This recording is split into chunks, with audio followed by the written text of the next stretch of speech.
awesome.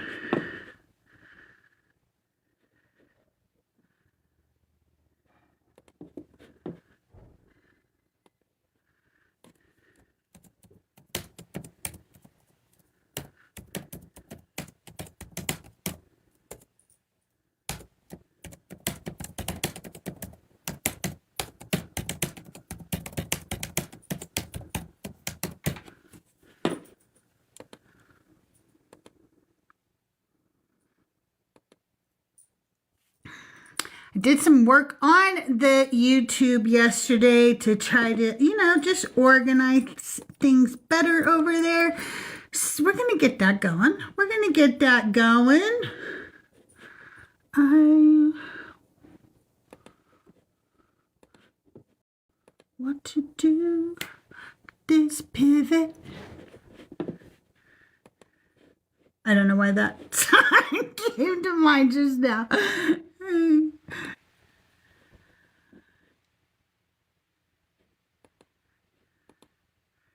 Okay, almost done setting this up. I'm sorry. Hopefully you have a little bit better light on me now. I'm going to still look kind of like a ghost because of the backlighting. I just have these big windows behind me, and it does that. All right. So I want to talk to Christians today because I just, obviously I'll talk to people of any of the Abrahamic faiths who want to talk to me, but this God, he just doesn't make me feel safe. And he doesn't make me feel like he's safe for my children either. If the Abrahamic God were real, I would have to say that he doesn't care about human life. Not the way you would want him to, I would say anyway. All right, we're going to get this started. I think I have it right. It looks like I do.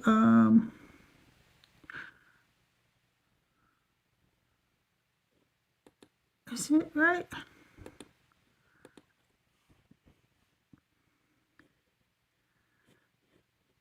Huh. Now I don't know. Okay, I'm going to try it. All right, we'll try it. Hopefully it's working. I've asked the crew on the Deconstruction Junction to pop me up over there as well this morning, but I don't know if anybody saw the message. I don't know if that will happen. I've been, wanting to go live there a little bit more. Looks like Tahir answered conversations with Christians, or CrystalJae, and with Christians, and maybe some other people too. Hi, Seth. Okay, thank you, Tahir. You're my hero. Tahir is always swooping in and saving the day.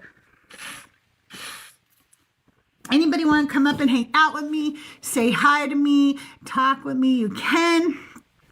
I always like to talk to believers, but I'm cool with talking to non-believers too. I know, Tahir is the best.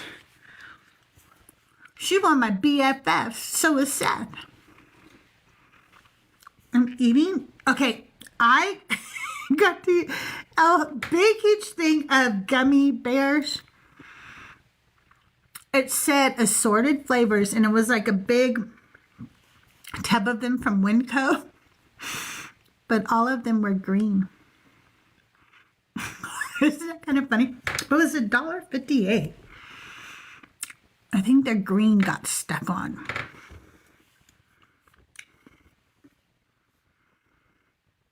But now I'm feeling very self-conscious about chewing them on my mouth. So I don't think I'm going to eat them. Different. I was wondering that too. I was like, I wonder if they're just assorted green flavors. Could be. But no, sadly, they were not.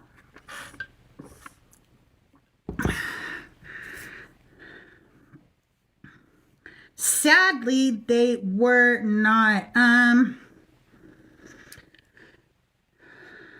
Okay, well, hopefully we'll get some. Ooh, what happened to me there? Oh, hey, Tahir popped Hi, up. Hi. how's it How are you? going? Good, thanks. Good. How, How are how are you, you? Britt? Whenever Brittany shows up to Born Again Atheist Live, that's when all the mods come in. She's a mog magnet.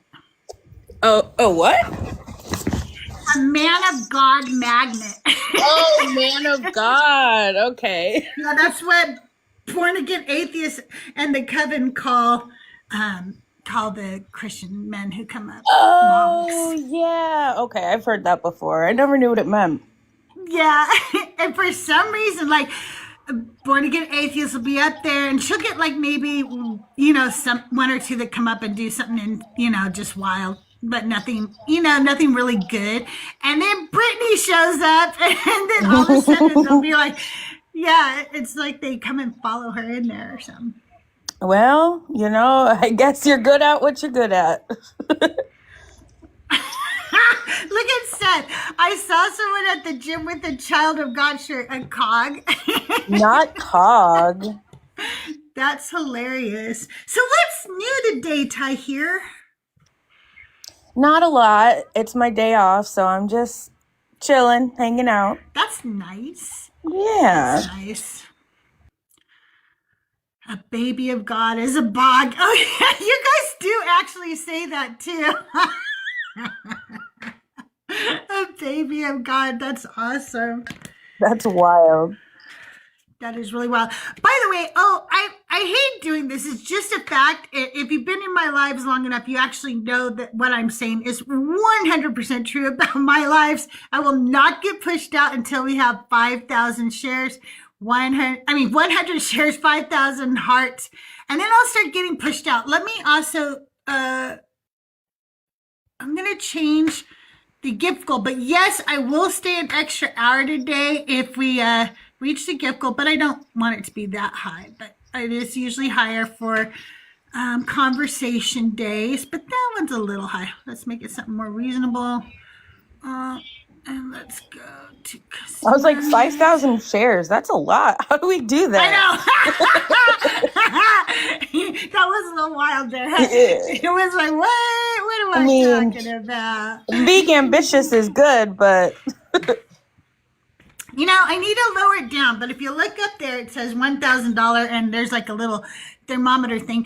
I am saving up to upgrade all my equipment. So all your gifts, any of your tips you send over to, my areas that you can send it to in my link tree. And all of that is going to help me upgrade my equipment. And so by supporting me and supporting my shows, you're helping me upgrade a little bit around here. So I appreciate it. It's never expected, but it is always appreciated. And yeah, I love you guys. And you're going to help me so I can talk to more people, because I am a Twitch affiliate from my reselling days. And so I want to go over to Twitch and start doing this over there. And I want to get out on my own channel on both the horizontal and the vertical. And I can't do that with my crappy laptop, my COVID laptop. That's what it's from. Awesome. Yeah, I like the fundraising aspect. Yeah, it's, I think it's fun when I support creators when they share what my support goes to. I like that. Yeah. And I like, a lot of them have, Amazon wish lists and stuff like that. I do have that as well. And I like to send them little things off their wish lists now and then and stuff. So yeah, I think it's cool. Yeah, transparency. Absolutely. Absolutely. I did mean to tell you though, on the YouTube stream, for some reason, it won't drop like the line that has all the gifts and stuff. Is that okay? Yeah, I don't know. Okay. All right. I mean, they're still seeing it, so, but usually it just fades away. I was like, what is going on here? That's all right. As long as they see it. And also, like, if they, once they're on the horizontal, if they want, they can always come over to my channel. It's in the vertical over there. If it changes the way they can see it. Okay. And They're saying no sound on your stream, your YouTube stream. okay, that's what I was worried about. Okay, hang on. I was like, why am I not seeing the sound? Okay. I don't know why, but I knew that something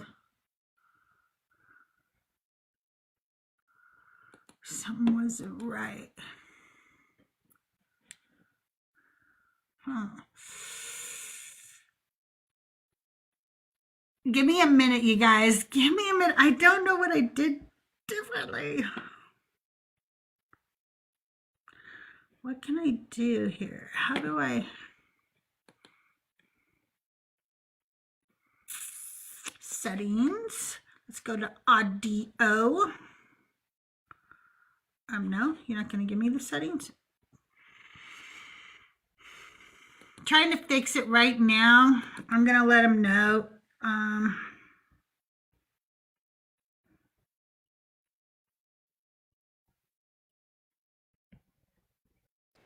I'm really excited about this topic. I feel like it's going to be thought-provoking for them, and it's something that I can actually contribute to. Awesome. Good. I really think it's a good topic too. Default. I don't know what I want. Why do I have to learn all this? Okay, if I am do you use OBS, Tahir, to capture for us? Yeah. Okay, so I'm in the audio setting, okay? And it says my global audio devices, and it says desktop audio default. That's what it should be, right? Yeah. Mm-hmm. Okay, press okay.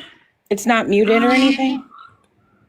No, it's not muted. Is this muted?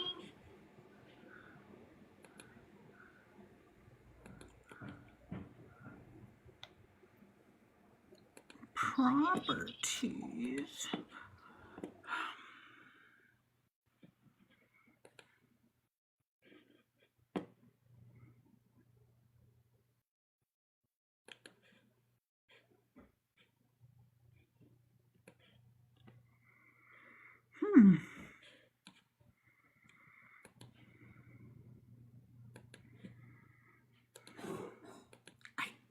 I don't see what I'm doing wrong. I don't see. I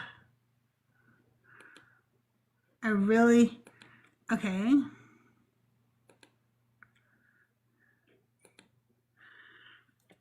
Man, I'm sorry. I know this is riveting. I know this is riveting for everybody involved. But What does it say under your audio mixer? Is it showing that the audio is going up? Hang on, let me get back to it.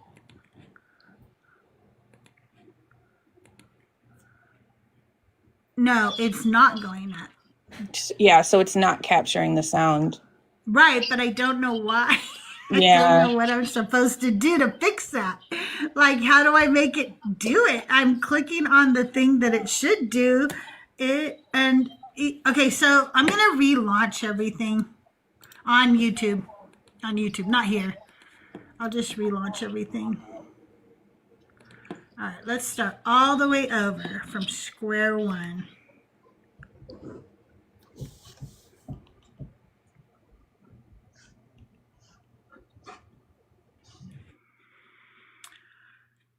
And it still shows me streaming over there, so that's not good.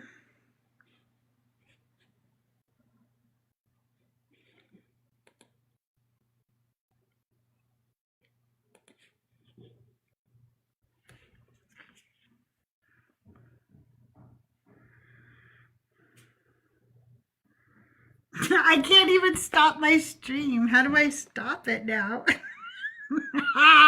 You guys, stop making me work so hard. From YouTube, the studio? Yeah. It should say end stream.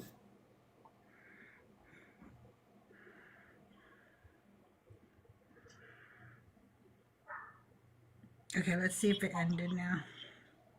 Okay, I think it ended. It looks like it just took it a while. Okay, so now I'm going to go create a new stream. All right, we're going to do that. We're going to go live. And we're going to schedule a stream. We're going to reuse the stuff. We're going to go next. Done. Open up the TikToky over here. These are the order of operations, people. And I'm going to have to keep doing it until we get 1,000. Then I won't have to do this anymore. I won't, because my equipment will be so much better. Okay, let me find myself now, because got to find myself on TikTok. Oh, I don't want that, I don't think. Okay, now we're going to open OBS. Riveting content. This is the content that you tune in for. You know it. Anyway, if you don't mind, keep tapping the screen, sharing out the live. Send it to your friends, your enemies, your frenemies. Let's get some Christians in here. Let's talk about this Abrahamic God of theirs. And if we don't get some in here in a minute, we're going to start talking, me and my beautiful friend Tahir, because we're going to go over some verses in the Bible together, and we'll talk about what we freaking think about those verses, okay? Sounds good to me. Okay, now the little thingy is moving, and I'm going to start a streaming back over there. All right, that should fix that. As if you join over on YouTube, please let me know if I got this thing working now. All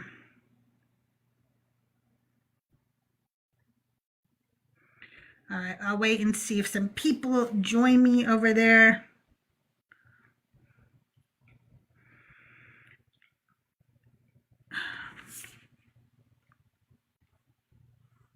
Wait.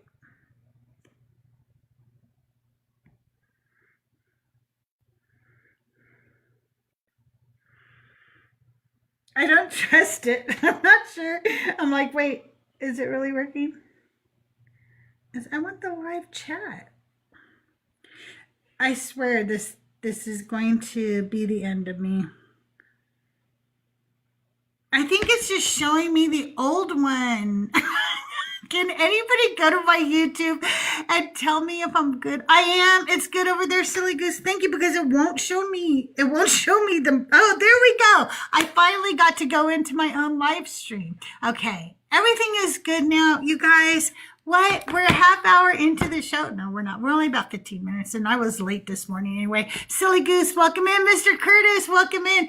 Oh, my God. Mr. Curtis, I am such a fan of your work. You're amazing. All right. I want to talk about, we'll just start talking, and I'm sure that eventually hey, Shadow, a Christian will hear the name of Yahweh eventually 3 times, and they'll show up. I'm sure of it. We say enough things that offend them, someone will come up and fight for Christ. Right. They'll be like, wait, I'm scrolling through. What did that lady just say? You know, I almost like want to just, yay, you can hear me now. Yay. Thank you, everybody over on YouTube. I appreciate you. If you're not following me on YouTube, please do so. I am CrystalJae, Jae, over on YouTube. But what are some of the most, like, as a Christian, I think this is what I want to ask is, as a Christian, did it already bother you as a woman the way God treated women in the Bible, or wasn't it until you deconstructed that you saw that? One more time, I'm sorry. When you were a Christian, were there things about the way women were treated in the Bible that bothered you, or did that not happen until after you deconstructed? It was after I deconstructed, but only because I was never big on reading the Bible. So I really didn't know a whole lot about what happened in it. Okay. Because as a Christian, it always bothered me. But I just listened to apologetics and men, frankly. Men are the one who write the apologetics too, funny Yeah, enough. of And course. even as a child, I thought so many things were so unfair, and it bothered me at a really young age. Um, but again, I would allow apologetics and excuses to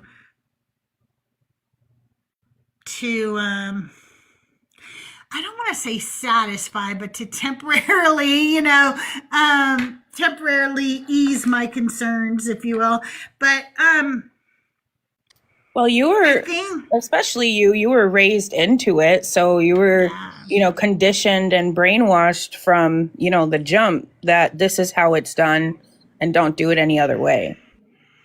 yeah, yeah, absolutely. I also would get mixed signals because, hey, Brad, good to see you. Mama Bash, shout out all of y'all. Welcome in, welcome in. I I remember the story of Adam and Eve, and I remember feeling very angry that even as a child, I remember thinking, why am I getting punished for something they did? I wasn't there. Nobody asked me, like, nobody left me alone with that tree to see if I would Mm-hmm. do it. And then I was mad because they like blamed Eve throughout the whole Bible. And I was like, wasn't Adam standing there? Yeah.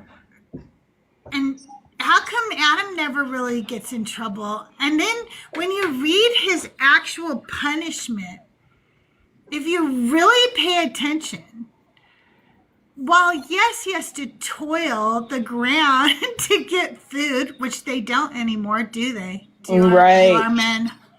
Um, they also um they also are punished to eat what they toil. Oh, so you ate fruit, and your punishment is to eat fruit. Mm-hmm.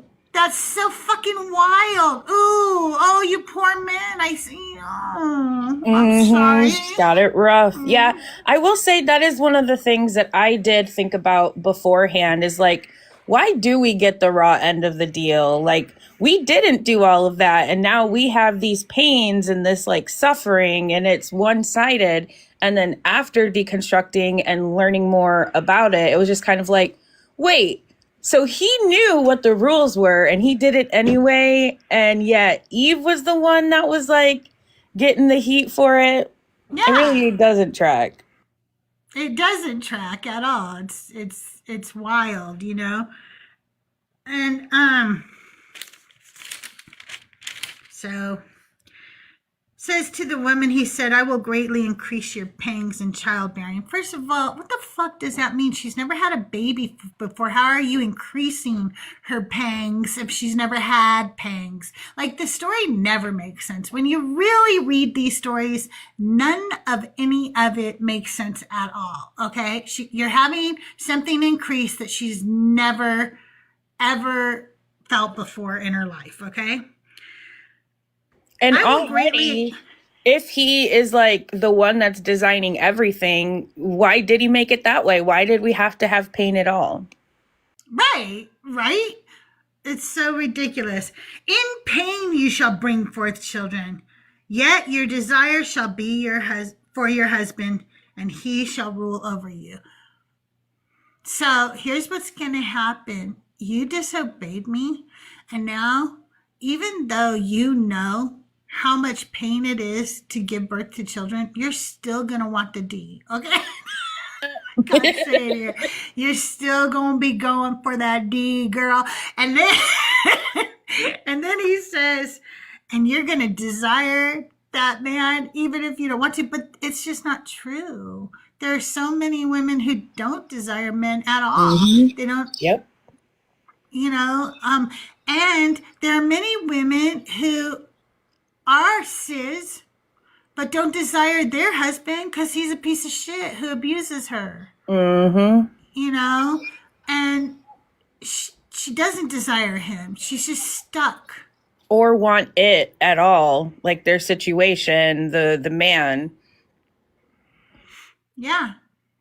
But the other Yeah. thing I was thinking as you were talking about it is, what was the plan to start with? Like, are we supposed to believe that Adam was not already going to be in control or like have dominion over Eve too?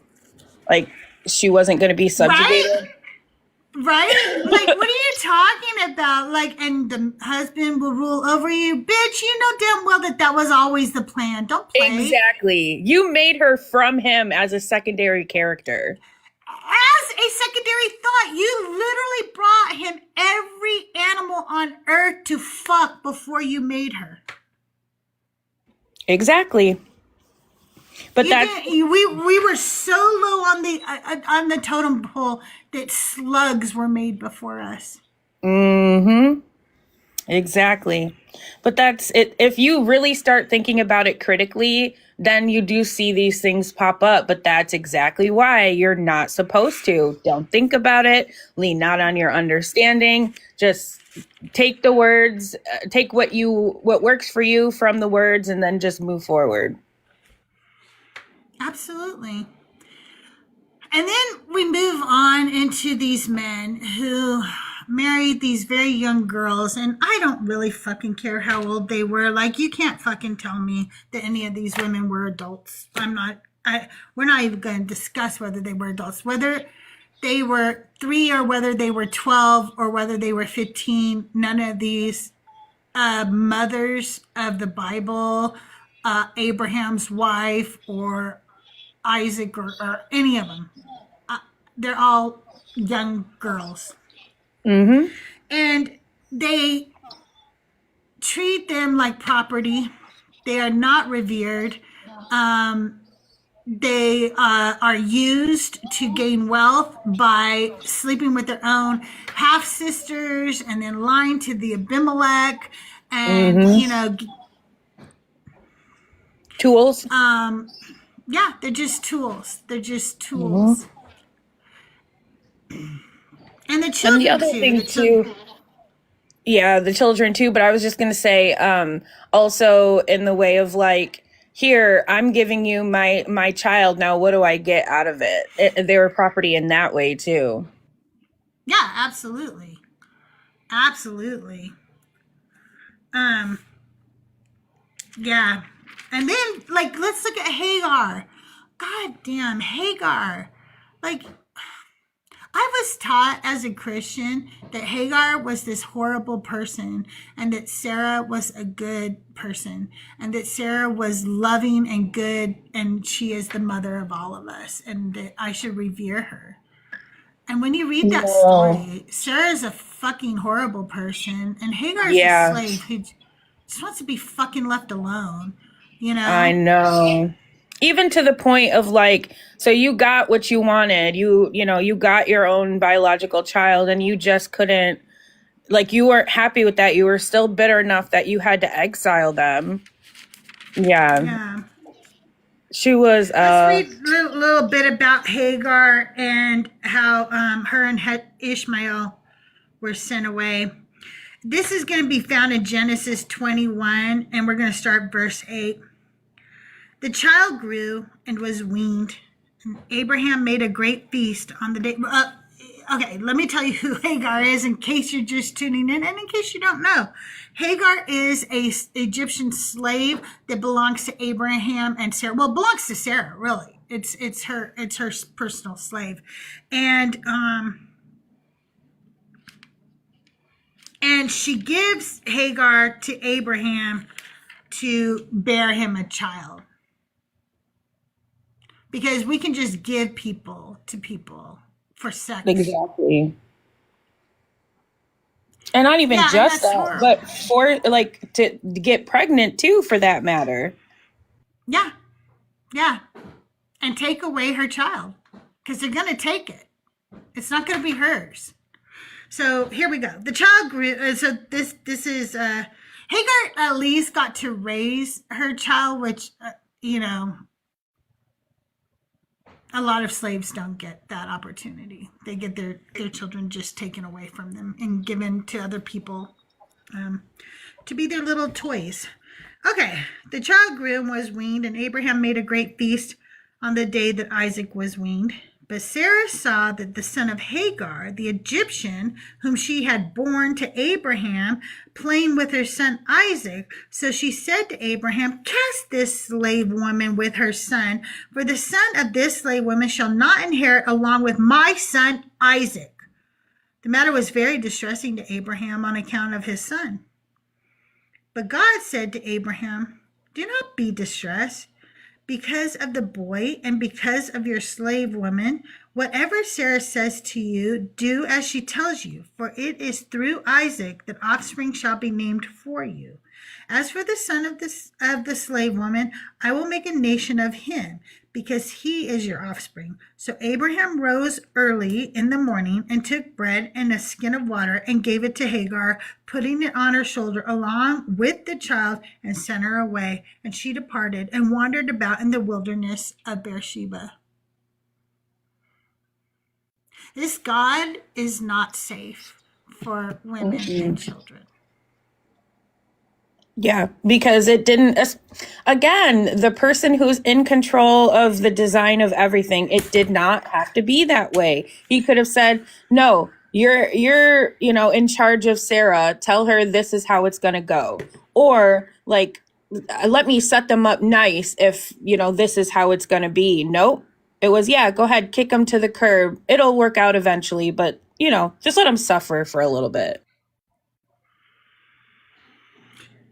We'll read on so you guys can find out what happened to. Don't mean to leave you hanging, but it just is disgusting. Anyway, when the water of the skin was gone, she cast the child under one of the bushes.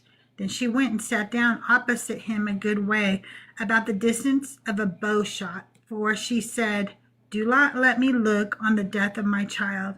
And she sat opposite him. She lifted up her voice and wept. And God heard the voice of the boy. And the angel of God called to Hagar from heaven and said to her, what troubles you, Hagar? Do not be afraid, for God has heard the voice of the boy where he is. Come, lift up the boy and hold him fast with your hand, for I will make a great nation of him. Then God opened her eyes, and she saw a well of water. She went and filled the skin with water and gave the boy a drink.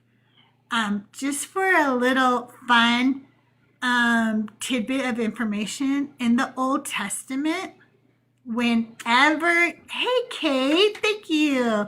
Whenever you see a well, there's going to be a wedding or a marriage, okay? So the very next verse says, God was with the boy and he grew up. He lived in the wilderness and became an expert with the bow. He lived in the wilderness of Paran, and his mother got a wife for him from the land of Egypt. So anytime you see the island, not from birth, it's an archetype. Oh, interesting. Yeah. That's cool, right? Yeah. So that's your reward. Hi. I want to look up something, because there's a reason why they keep talking about being an archer, and I can't remember what it is, so I'm going to look that up. How are you? I'm over it. I'm making it today. It's one of those fuck around and find out moments. I'm serious. Like, I'm like, holy fuck. Like, there's a level of people that just want to fuck around today. Yes, bring them over here. Yeah. I know, right?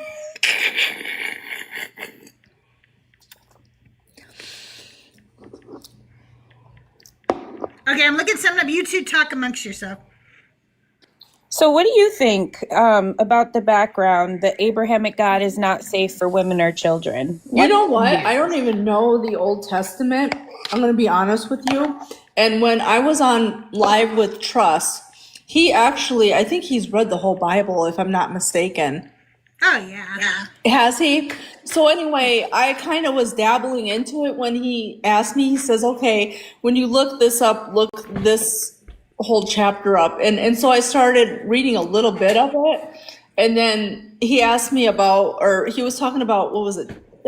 He always brings up 21:7 in Exodus is one of his favorite things to bring up, which I totally understand because Christians they always want to wreck shit. That's how I'm just going to nicely put it, because they can't answer the question, which is wild to me. Hey, Benny, how are you today? Hey, I am doing all right. I saw the prompt and I am neither a woman nor a child, so I figured I'd come up. Yes. I love you. But so I looked up a little bit more about Hagar and her son or whatever. Hagar's son Ishmael became the ancestor of a large group of nomadic people who described the dwelling in the desert regions around Arabia. These are the Oh, what are we talking about? Ishmael, who does he become? Like his people, who are they? Oh, Ishmael. But you know what's currently bothering me about that is like Christians have this whole like persecution thing where it's like, oh, you have to go through hard things to get rewarded. But it's like, again, I go back to God being the design of it all. No, you don't have to do anything. He's choosing for it to be that way. So it's like this glorification of suffering. Isn't that Ishmael. that thing of Hagar and who that Sarai or Sarah? Yes. That's what we're talking about. And then she became some single mother because the Sarah, if I can remember, I threw my Bible away. How the fuck do I remember this shit? Weren't you just saying you don't know the Old Testament as you like to call it I know, by memory? it's wild to me because Trust like started asking me questions about the Old Testament because I told him I hadn't read it, and then he was the one that got me into reading it. Yeah, I think it's a better place to start, honestly, than like going New Testament, because like if you're deconstructing, I think going Old Testament and then reading New Testament after that, it just makes way more sense. Well, I'll tell you what, I threw my Bibles away over the weekend. This whole thing, I don't know, Benny, is that your name? Yeah. I had Benny. I didn't put my glasses on because I'm like, I can't see my fucking screen. But anyway, I don't know if Benny you go to Trust. is the owner of the Deconstruction Junction Discord server. That's You who are? Yeah. Mm-hmm. Nice. Because I just got invited to that on, I think it was YouTube. You guys have a YouTube deal. Yep. Which is awesome.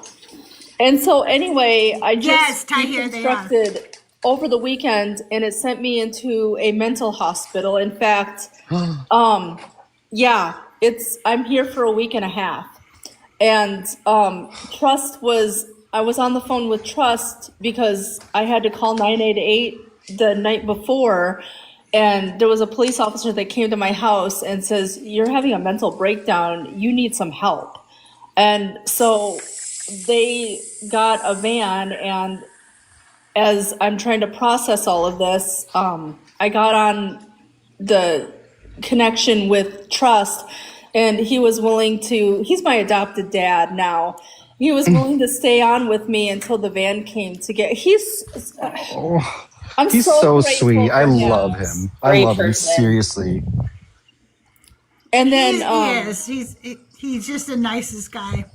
it was just so nice, and it just made the process a little bit easier to deal with because I was really fucking scared. I had no idea that Christians had me so in this cult for 10 fucking years because they told me to pray more. They told me to read my Bible. They refused me to have a therapist. And it got to the point where I wasn't taking care of myself. I was not being a good parent. It left me disheveled and very disoriented and lost. Well, and so like first off, you're not alone. You know, you're like, especially if you stick around these kinds of lives, will always be around. But you're right. Like even Jesus, I think there's like in the New Testament, there's like the cure for anxiety, and pretty much it's just like deal with it or like toughen up. Well, like I asked these people on live today, I said, how do you physically have evidence that Jesus can heal or God can heal? Well, I know because I can feel it. Or I said, you know what? I was asking Jesus to heal me for 10 fucking years. 10 fucking years. And I almost lost my life over it. Yeah, and then they'll say things like, "Oh, well, you just didn't believe enough," Yeah, or I yeah, didn't pray hard enough, or I didn't read hard enough. you weren't And it was sincere enough. such. Yeah. Yeah, and I have like 5 therapies that I go to now. I have an anger management, I have an EDMR therapy that I go to. I have all of these different therapies, and now I'm on medication because Christians fucked me up. And they did that because of the Abrahamic God who is not safe for women or children who eventually become adults. That's right. I'm like, how the fuck you did guys, I get here? I do want to get back on topic, but I'm over it. I'm really glad you're here, and I'm really glad you're safe now.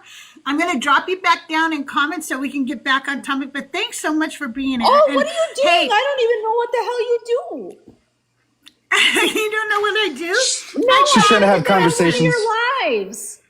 Oh, I talk to Christians about different topics. And so I'm looking Oh, to kinda talk like to trust? Christians who are, yeah, exactly like trust. Okay, And I'm today going to stick around to then before my next All right, appointment. awesome. And you guys make sure you follow I'm Over It. She has also been going live, and they're great. So make sure you follow her. Thank you for being here. You have a great day. Thank you. Yeah, so Benny, we were talking about Hagar. I did see the comment about the Arabian The people. Arabs. You are right. Yeah. And That's the Ishmaelites. Ishmaelites are the Muslim kind of like they're descendants of the Ishmaelites. Oh, okay. And the archery symbolizes the desert dweller, the hunter, and the warrior, emphasizing survival and independence, and not a random detail, but part of his identity and his people's identity. So there we go. But, Wait. Say that again. Kind of, the archer thing? That's Is that what you were saying? Yeah, it symbolizes his independence, desert dwelling, hunter. Yeah, I remember Bert saying something about that a while back when we were like reading this in Bible study. And I didn't write it down, and it made me mad. I must have been reading in a different Bible that day, because normally I write his little notes down in my Bible. I remembered it too. Yeah, it was like back in the day, so. Yeah, it was back a little while ago. So we're kind of just going through different Bible stories right now while we wait for Christians. And if you're a Christian or a believer of the God of the Bible, we're talking today about how the Abrahamic God is just not safe for women or children. And no, I'm not trying to be edgy or anything like that. I know Christian came in the comments and was like, ooh, edgy topic. I'm not trying to be edgy. I really feel this way, and I'd like to talk about it with people. I'd like to know like why people feel like. I was always raised to believe that Jesus was like a big cuddly bear, and that I was going to be able to just sit up in his lap, and he was going to hold me and take all my fears away. And then the more I read about this God and who he claims to be, which is Yahweh, the more I see that he's never ever tried to come to us like in anything but power and fear. If it's not fear, it's power. Like, you can't see me. You can't, like, I'm so bright, it would blind you. Well, if you're God, fucking make yourself not so bright so I can fucking see you. What are you talking about? Be cuddly for me. Make yourself, you're always telling women how to present themselves. Hey, God, here's how you should present yourself. More loving and cuddly and less scary and less, all of that. Plus, you should treat women and children better in your stories. You don't Jesus too. You mentioned Jesus too. And I go right back to the lady who he called a dog. Like, had she not demeaned herself, would her child have died? Smile or unalive, more. I'm sorry. It's so much prettier, God, when you smile. That's so sad. So we're just looking at different stories, Benny, and any story that comes to mind is fine. I just happen to be turning through Genesis and looking at some of my tabs that I got from the Justin Deconstruction Zone cheat sheet. If you follow him or a paid subscriber, you get access to an amazing cheat sheet. And as I was doing that, I was like, oh, here's another place where God's just like a dick to women and children. Here's another one. We can go to Leviticus and look at how we're just slaves because we're just properties to our daddies. That's always a good one. Or Cool. I mean, I don't know if you have like an order that you want to do this, so let me know. But I don't now care. Tell me anyone. Okay. Well, now I'm thinking of the one where who was it? Was it the Amalekites? Who was it that they went and God was like, take all the women and have your way with them or what have you? Yeah. It's either Amalekites or the Moabites. I can't remember. Yeah. Yeah, so another instance where this God is not safe for women or children, because you can't tell me that some of those women that were taken as a reward were not children. Well, yeah, I mean, they had to be pure. So, like, they were most definitely young. I think it even says, like, for the young women that do not know men, or that have not known a man, or something like that. So it's pretty much saying, like, yeah, they're of age to copulate. Let's turn to it. Let's turn to, I think it's Deuteronomy 25:17 through 19, where we get some orders here. I want to highlight it because I don't have this highlighted yet in this. This is now my tabbed, highlighted, note-taking Bible. Now, I want you guys to remember, and I want you guys to be cognizant of this. The reason God hated the Amalekites is because they were descendants of Esau. And he hated Esau before he was born. So he literally hated these people before they were ever born. Ahmed, hi, how are you? Are you over 18? And do you worship the Abrahamic God? Yes, I'm 38, and yes, I do. Are you Christian, Muslim, or Jewish? Christian. All right. So we're talking today about all the times where God's just doesn't feel safe for women and children. And we were just now going to look at the Amalekite story. Are you familiar with that story? Yeah. Okay. So what I want to start with is, so Amalek is a descendant of Esau. So God did not like Esau, and he never liked any of the Amalekites after that. We're going to turn to, like I said, Deuteronomy chapter 25, and we're going to start in verse 17. Remember what Amalek did to you on your journey out of Egypt. What Amalek had done was the Israelites were wanting to go through their land, through the Amalekites' land, and the Amalekites prevented them. Because that's what you do at your borders, right? You stop people from invading your borders, right? So that's all they did.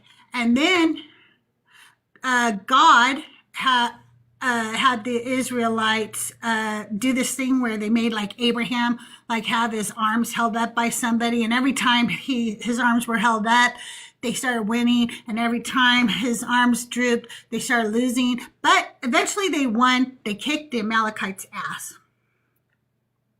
So here we go in Deuteronomy 25:17. This is much later.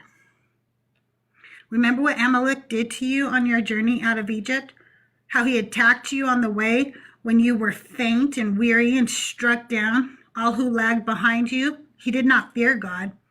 Therefore, when the Lord your God has given you rest from all your enemies on every hand in the land that the Lord your God is giving you as an inheritance to possess, you shall blot out the remembrance of Amalek from under heaven.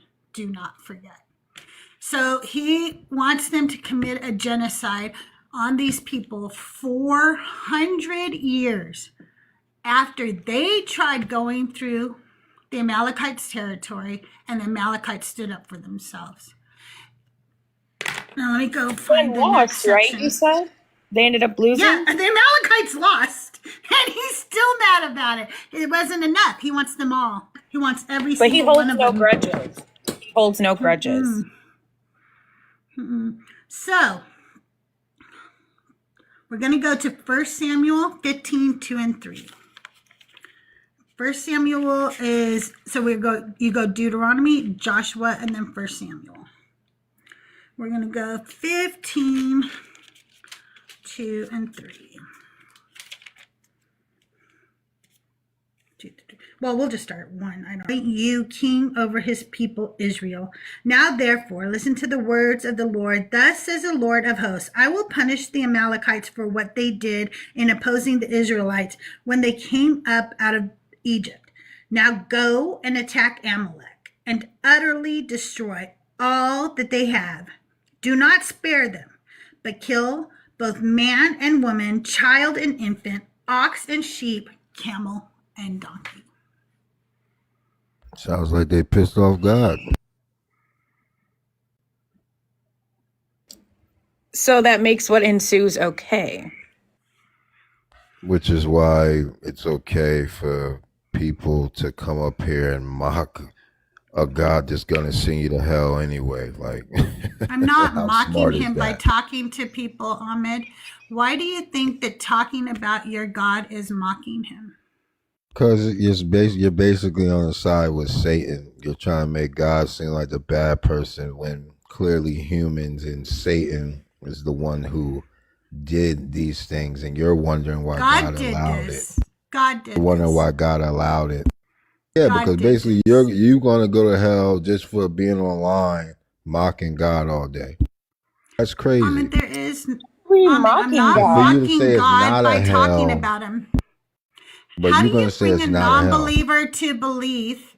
How do you bring a non-believer to belief if all you do is ever show anger and animosity towards us when we're asking honest questions?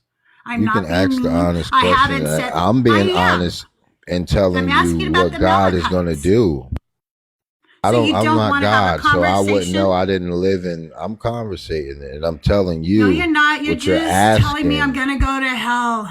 And Yeah, that's not you know it. conversating. That's not helpful. You know it. That's why you people are convincing yourself every day of something that you don't believe in, but you're reading a Bible that you know nothing about because you have no Spirit of God. You have no Holy Spirit. So you don't understand the Bible. You're just wondering how all these things went on and God allowed it. The same reason why you're in the And you've last got days. no answers because your God is I fake and you're a can't finish lukewarm because Christian. And you're a misogynist. Yeah. No, you're running from the truth, and that's why you don't want me to haven't brought speak. anything. I'm literally talking about the Amalekites. You've said zero about it. And Who it's cares about the running. Amalekites? Pumpkin, Y'all people I'm are right going here, to Pumpkin. hell. Let me make this crystal clear. I'm right here, Pumpkin. I want to talk about it. I'm asking you honest questions. I'm telling you, I want to understand this story. And all you've done is tell me that I'm mocking God by I don't asking know nothing questions about this and that story. I'm going All to I hell. know is I know you don't because you don't all know I your know Bible, but you is you're came up here going to to. accuse me of not knowing my Bible. I know my Bible. know I God. read the Bible. You don't, and you're going to go to You hell. don't He's know going to God. That's spew why you're you running out of his mouth because you're a lukewarm to Christian. hell. All you're I think doing is you're afraid dashing of to hell, hell. and you're trying to push your fear onto me. It don't have You're to be fear. projecting It's all that thousands of. fear. I'm not afraid of your God. He's not real. He doesn't exist, and there's no What hell that Satan wants exists you to believe. either. That's Yeah, what I Satan know. wants you to That's what believe. Satan wants you to believe. Ahmed, I have a question though. I have a question for you. I'm listening. So you surmised that our goal is to mock God because we are reading the Bible and discussing the treatment of God to the different nations and women and children. That means that we're mocking it. Right. And Yeah. you better search a hell testimony and wonder why humans like yourself go to hell every day. You know what? We're So reading go the search Bible. that. Ty here, if Go I was search Satan, that. you know what I would do? I would write a book where I would tell everybody that the evil asshole in the book is God, and that but that's me really, and then the good guy is Exactly. Satan. I would cross those wires and trick billions of people into following me. I really hope Seth's They don't not want to think about that. listening. Why? I was filling up our fish tank. I think God might be on that guy's side because my fish tank started overflowing, and because I was so wrapped up in what was being discussed, and I was like, "Oh shit, I gotta go," and then he like crashed out. Yeah, he crashed out, and I really wanted to talk about this story with him, but immediately he crashed out. So that's wild. Hi, Jabba. How are you today? I'm doing pretty good. You know, this morning I got to work and the Lord gave me the best parking spot in the building. It was like right there and angels were singing on it and the light was shining on it. And then this afternoon I forgot about that and I wandered around the whole building looking for my car and it wasn't so good. Okay, well, Pray that's harder. good. Yes, pray harder. Did you want to talk about the topic, or did you just come up to tell us about your parking spot? I just wanted to tell someone about my parking spot. It's all I really Okay. cared about. All right. Yeah, I'm going to move on because my parking spot's the only thing that's important to me, really. Okay. Okay, well, thanks for being here, Jabba. We appreciate you. Have a good day. Yeah, I love you all. Bye. Love you too.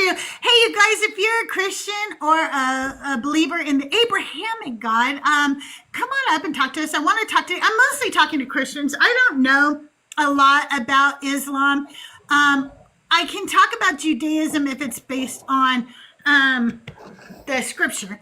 I can't talk about tradition and things like that, or things like that. Basically. Yeah, the Talmudic But- stuff we don't really know. So. Yeah. I just like to be honest, but I can talk about what the scripture says and what I see in it when I read it. But we can still continue to talk about the Amalekites, right? So the Amalekites aren't the ones that say, "Do you have room for another?" Of course, come on up, Sonny. When I don't have Christians, I like having my friends up to talk. Anyway, they weren't the ones that God said to grape the daughters or whatever. Do we know which ones those were? Were those the Moabites? If it wasn't the Amalekites, then it had to have been the Moabites. It's usually, if it's not one, it's the other.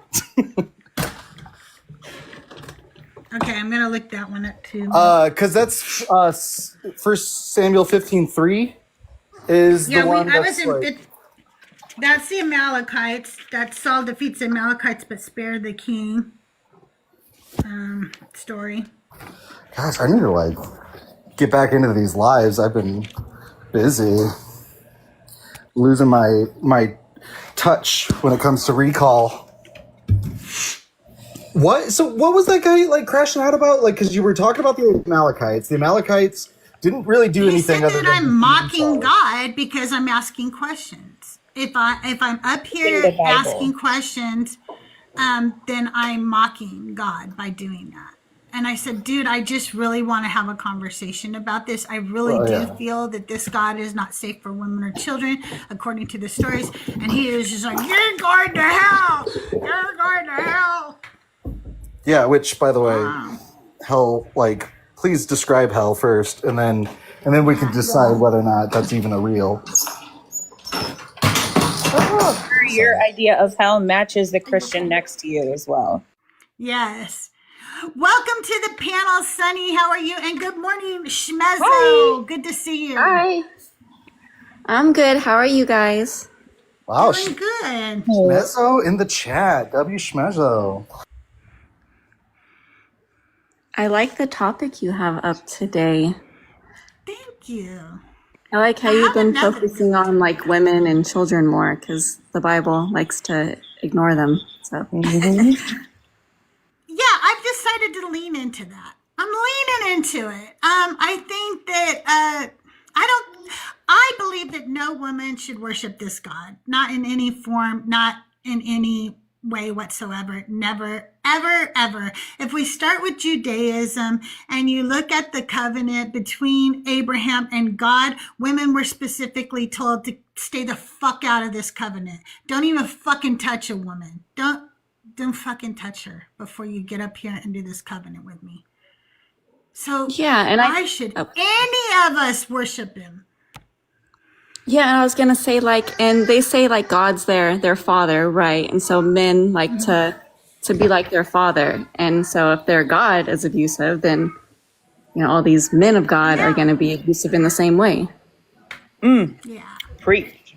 Good morning. That's the worst Good part morning, about it. the truth. How are Good you evening. today? Good evening. I'm going to tell you this, okay? I am Well, not. first, I need to know two things. What's your religion affiliation? I am and spiritual. Just let me know that you're over 18, please. I am spiritual and I'm over 18. Okay, thank you. A spiritual person has a different kind of opinions than a religious person. There is Yes, a I know. difference. A religious person believes too much in religion. A spiritual person knows just that you should believe religion only so far as it makes sense, and after that, you should stop believing it. The only difference. Well, none of it makes sense for me, so should I just stop right there? So all I can say is that I believe since women are safe on this world today and the Abrahamic God exists, he is safe. Women are not safe in this world today, and neither are children. I don't know why you would say that. That's disturbing. And then you will not be alive if you are not safe. You are alive, so you No, are I'm safe. alive and safe because I got away from my husband who tried to unalive You just me. said you are alive and safe right now. Don't come up here and You tell just me said you are my alive and story. safe right now. Don't come up here and tell me my story, sir. I'm alive You and said safe you are right now alive and safe because right I now. kicked his ass. You just said you are alive and safe right now. When he tried to unalive me, I kicked You are his right now alive and ass. safe. And I got Calm away. You are right now alive and safe. That's the point.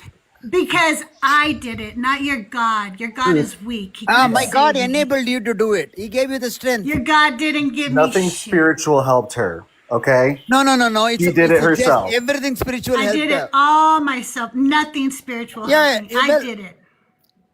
You have I only did it. hurt yourself in the end. No. You are single. You No, are. I'm not. You are. Oh, what are you? Are married now? Which loser married you? I would like to know which 30 loser years. married you. I'd like to know which loser married Really? you. What? Which not a loser? loser. Are you married to a Which loser right loser? now? I'd like to know which No, loser married I'm you. not. I'm married to a mechanical aerospace engineer for 30 years, Pumpkin. What are you talking about? So are you married or not My married? son I'm just went little to concerned. MIT. Are you What is married or wrong not? with you? Okay, are you married or not? I'm married. Are you married to a wimp? And I have been for 30 Are you married to a- years. Dude, I don't Are do you married to a wimp? What are you talking about? My husband think you're doesn't go married around to a going, wimp. I'm not a wimp. I think you're because married he to a doesn't wimp. need to. I think I you've think got you're a small, married to a wimp. A little small peen. You got a little teeny tiny peen. So you come up on lives and try to start shouting and bringing women down because it makes your peen feel a little bigger. And then you go, are you married to a whip? Because I got a big peen, but it's really only this big. And You it's want me really to show you a penis? disgusting. Do you want me to show you my penis? Teeny tiny peen. No, you are the one who we is talking don't. about my penis. You're not talking Yeah, about your because you pussy. keep Why do you throwing talk it about your around. pussies You're like, or my is penis? your husband a wimp? Why do you It sounds talk like about you're your into pussies me, or man. my penis, It sounds okay? like you're Why do you trying talk to, about your pussies or my get with penis? me. It sounds I like think you're you have a trying to dry get pussy. with me. How old did he say I he think was? it's like, I don't know, but he's blocked now. Bye. You're What dry- the hell? Like, are These you men are kidding approving me? your background. Okay, don't get me wrong, Mezzo. I mean, I'm always curious, but jeez. Check it out, Mezzo. I can't. You know what, Mezzo. though? I would like to know how he's able to conflate alive with safe, or being safe in this moment with being generally safe, because Right. women are not safe. Just they're not. Women are not safe and children are not safe. We have a pedophilic epidemic, people. What are you talking about? Hi, Logic. How are you today? Hey, oh, it's too bad he wasn't here. I wanted to have fun with that. Oh well. Yeah, I would have asked him all kinds of fun little questions that I knew he would get his little small weenie in a mix. But anyways, I'm sorry you had to go through that. But it sounded like he didn't have anything, so he was grasping for straws. If he wants to come back, you should bring him back. I would love to go after him. I blocked him, but I can unblock him, I guess. He just irritated me. It's like, are you kidding? Somebody, if you can unblock him, you guys unblock him for me. Well, it's up I to can't you. do No, it right don't worry about it. It's funny when somebody sits around and talks about other people's, parts being small or big. It's funny. I think they're dealing with their own insecurities on that one. So that was a lot of projection. To be fair to him, I did bring up his small peen because he started asking me if my husband was a wimp. And I was like, the only reason you should care whether my husband is a wimp or not is if you're like gonna take him out because you want me or something. What are you doing? And then I thought, he must have a small peen if he's worried about how big or wimpy my husband is. You know what I'm saying? Like, it just seemed to make sense that that's what he was worried about. But that's what they're all worried about. And when they come up, start yelling out women, they're like, I've got to prove I am manly. Good morning, Trust. How are you? I'm good. I missed the fireworks. I I saw on my FYP and I was like, what is going on? Yeah. And I just missed it. Man, oh man.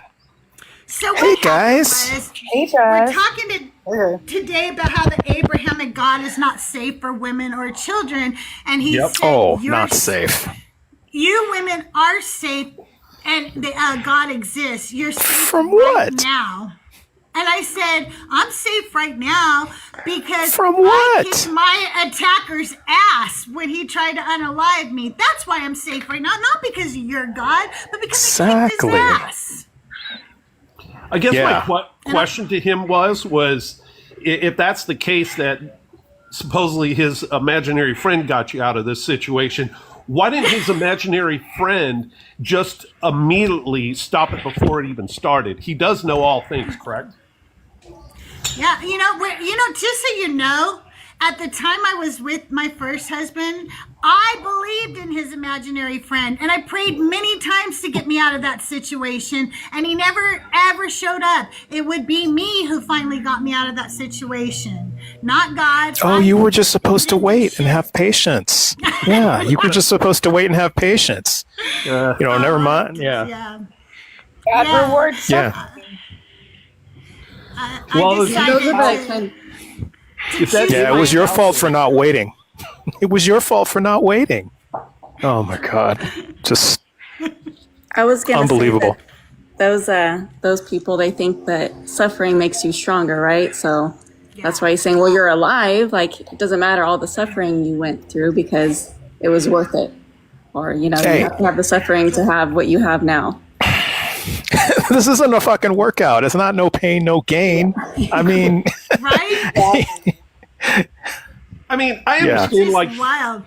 I understand the concept. When I even tutor people and even with my kids, one of the biggest things I let them do is, and I've always advocated to them is, don't have a problem with failure. Failure is actually a good thing, because you learn from it, you adjust, you figure out things. And plus, when these failures happen, you're not breaking down like if you go to college or your business or you're able at least, transition and find a way to work through the problem. So I could see that. But suffering, that's a whole different concept.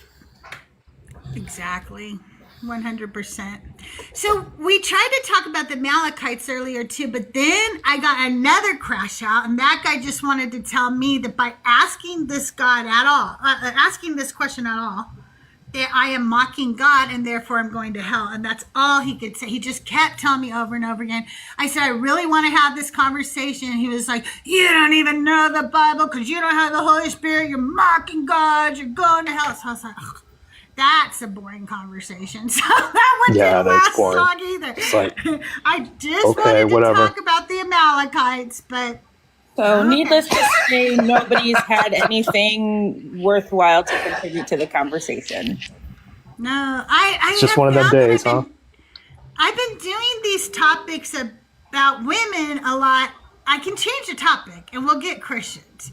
But I'm trying to get some women to get their asses up here and talk to us. But women Christian won't talk to women atheists because they think we don't have anything to offer them because they've been taught that women shouldn't speak.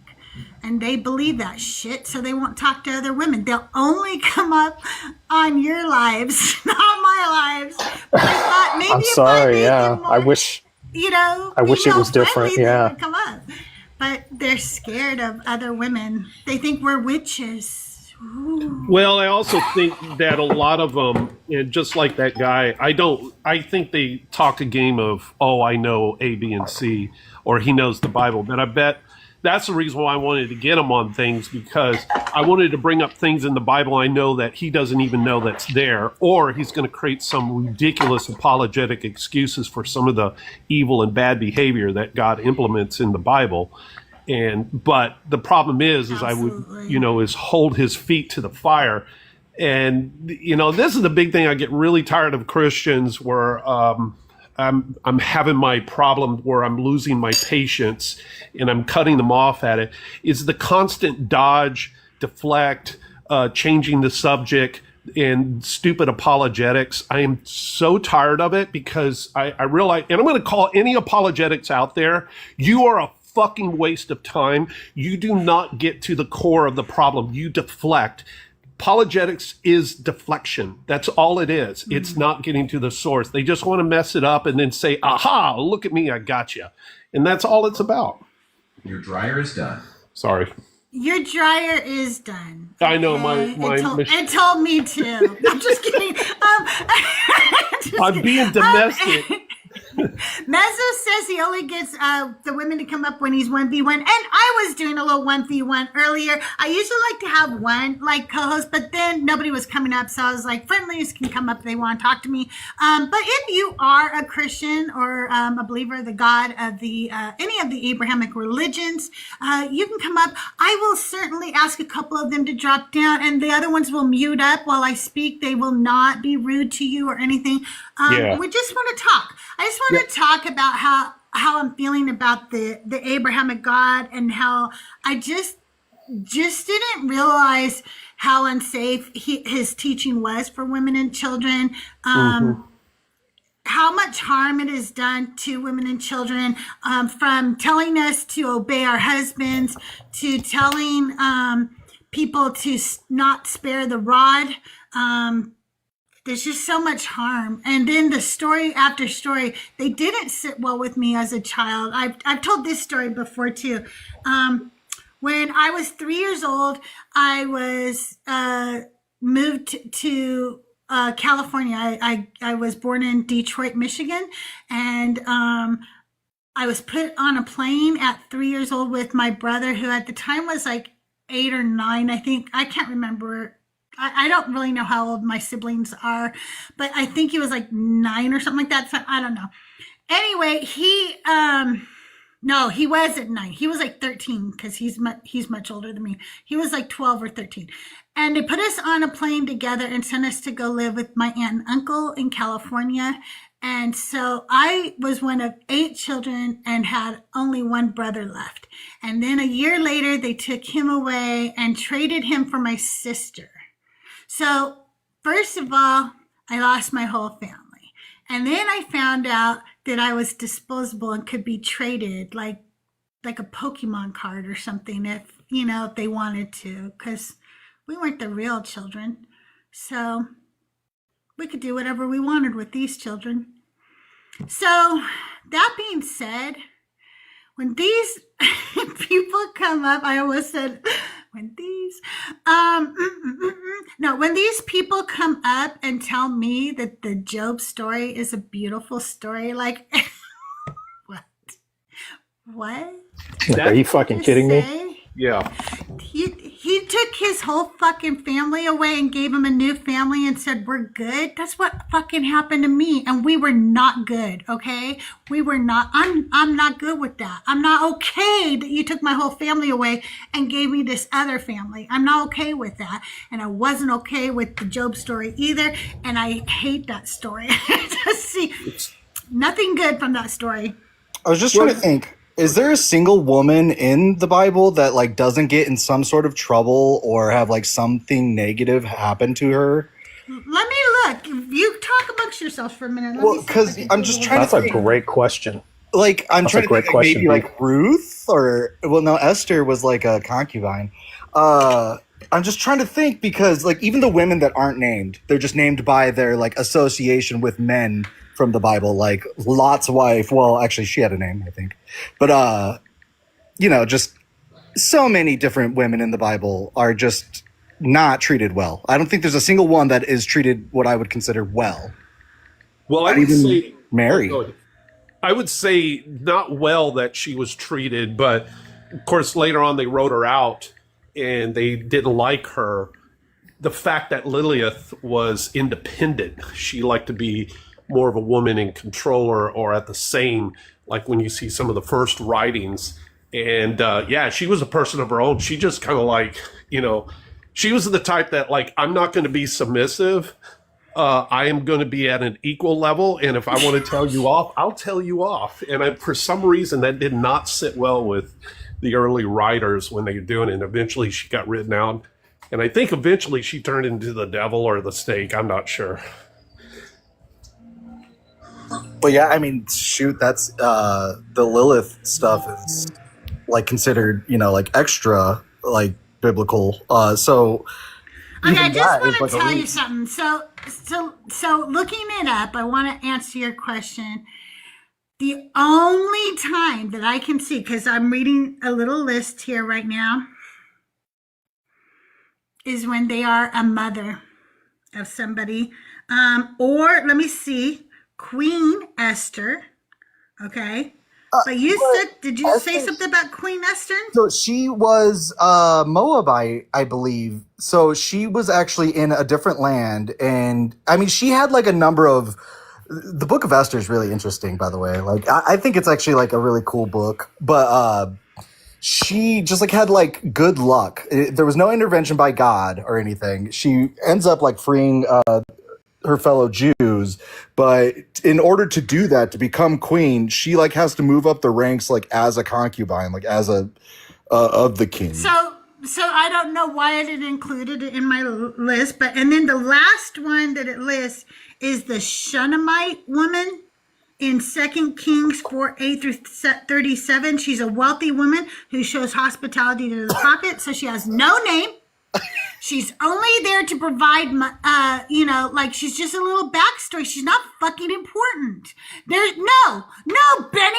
There's no fucking woman in this book. Your topic had me think about this. I was like, holy shit. You know what? I don't think there's like Mary, she didn't get to choose whether or not she was pregnant.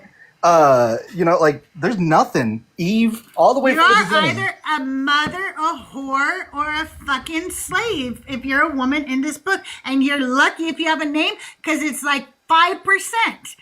Only 5% of the characters in the Bible have female names. Yeah. You know what's really sad about the Mary story, if you really get down to it? They think that, oh, this is so miraculous. But in a lot of ways, I can't say the word, but in a lot of ways, it's some kind of weird essay going on where God just sort of says, hey, I get to do this thing. And then all of a sudden, he doesn't really consult very well with Joseph. So he thinks his wife's been cheating around with some dude. But then God can't sit around and have a conversation with both of them beforehand when they decide to do this. So God has to do it afterwards, but he can't go and have enough balls to talk to Joseph. So he has to send an angel to kind of like, I guess, calm the storm down or whatever without anybody's consent. It's the most effed up story when you get down to it, because if I did that and I was a billionaire and I did that to any of you or your wife, and did it without consent, I could understand you being a little upset with me. Yeah, for sure. Thank you so much. There's a comment over on YouTube on my channel. It said from Kat. And it says, crazy coming from the men in the Deconstruction Junction lives to yours. The amount of disrespect you deal with is astronomical. I don't know if It you guys is. watch Born Again Atheists, but hers are even worse. Like, they literally tell her that that they should rape her and stuff. Like, it's horrific, okay? And then It's there's disgusting. her. She gets called the N-word so many times I can't even fucking take it. Like, It's disgusting. it is. It's horrible. And they just feel so insecure when there's a woman who is smarter than them, who has actually read their fucking book, who actually knows what she's talking about, who can form a sentence better than they can. Like, they And can't dares take to it. speak it all. Yeah, it's wild. Yeah. And the Bible enables that behavior in them. It gives them they feel empowered to treat women like that. Oh, absolutely.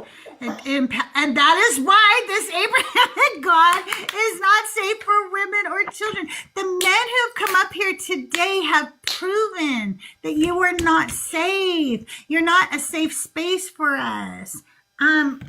You're just not. You guys also give the worst advice at church to women. You say the stupidest shit ever. It's so true. You fucking tell us stuff like, true.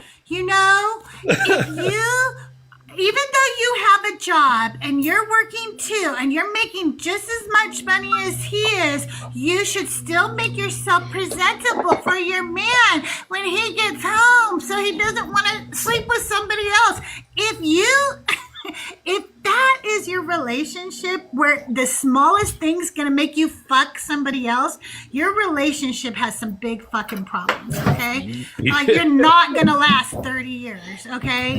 You're not. Yeah, exactly. Because so many things occur in your life that are going to cause it where you or your wife will not want to or be able to do the deed. So your spouse, if you want it to last for fucking 30 years, So it has to be deeper. I have an argument here that I'm taking. I would actually say that the Abrahamic God is why women and children are not safe, like in society today. Mm-hmm. Like, if you look back at some of the earliest like religious artifacts, they are actually of like motherly, like women, like birth giving. They're usually like pregnant looking, or they have like large breasts, and like very like comforting. And women actually held in a lot of these like earlier religions equal or sometimes higher status than men. It wasn't until the like Eve, Pandora, kind of like all evil is because of woman, did this all kind of change, and like I'm talking like this is 20,000 years ago, like some of these artifacts. And to like prove that, it was on like Nova or something on PBS that I watched about the early civilizations. And I thought that like was wild that, women were like equals. They were not like, any different than a man, if not better than a man. And now we don't see that. And like in this book, like I said earlier, and like Crystal pointed out, there's not like a single woman except for a deep cut in Kings that is treated well.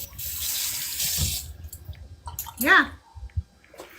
You know what? I'm gonna find a story for you that somebody pointed out recently, and I think it's really telling. But you guys talk amongst yourself for a minute. Hey, I real gotta quickly, find I was it. going to ask you, how long are you going to have your live up?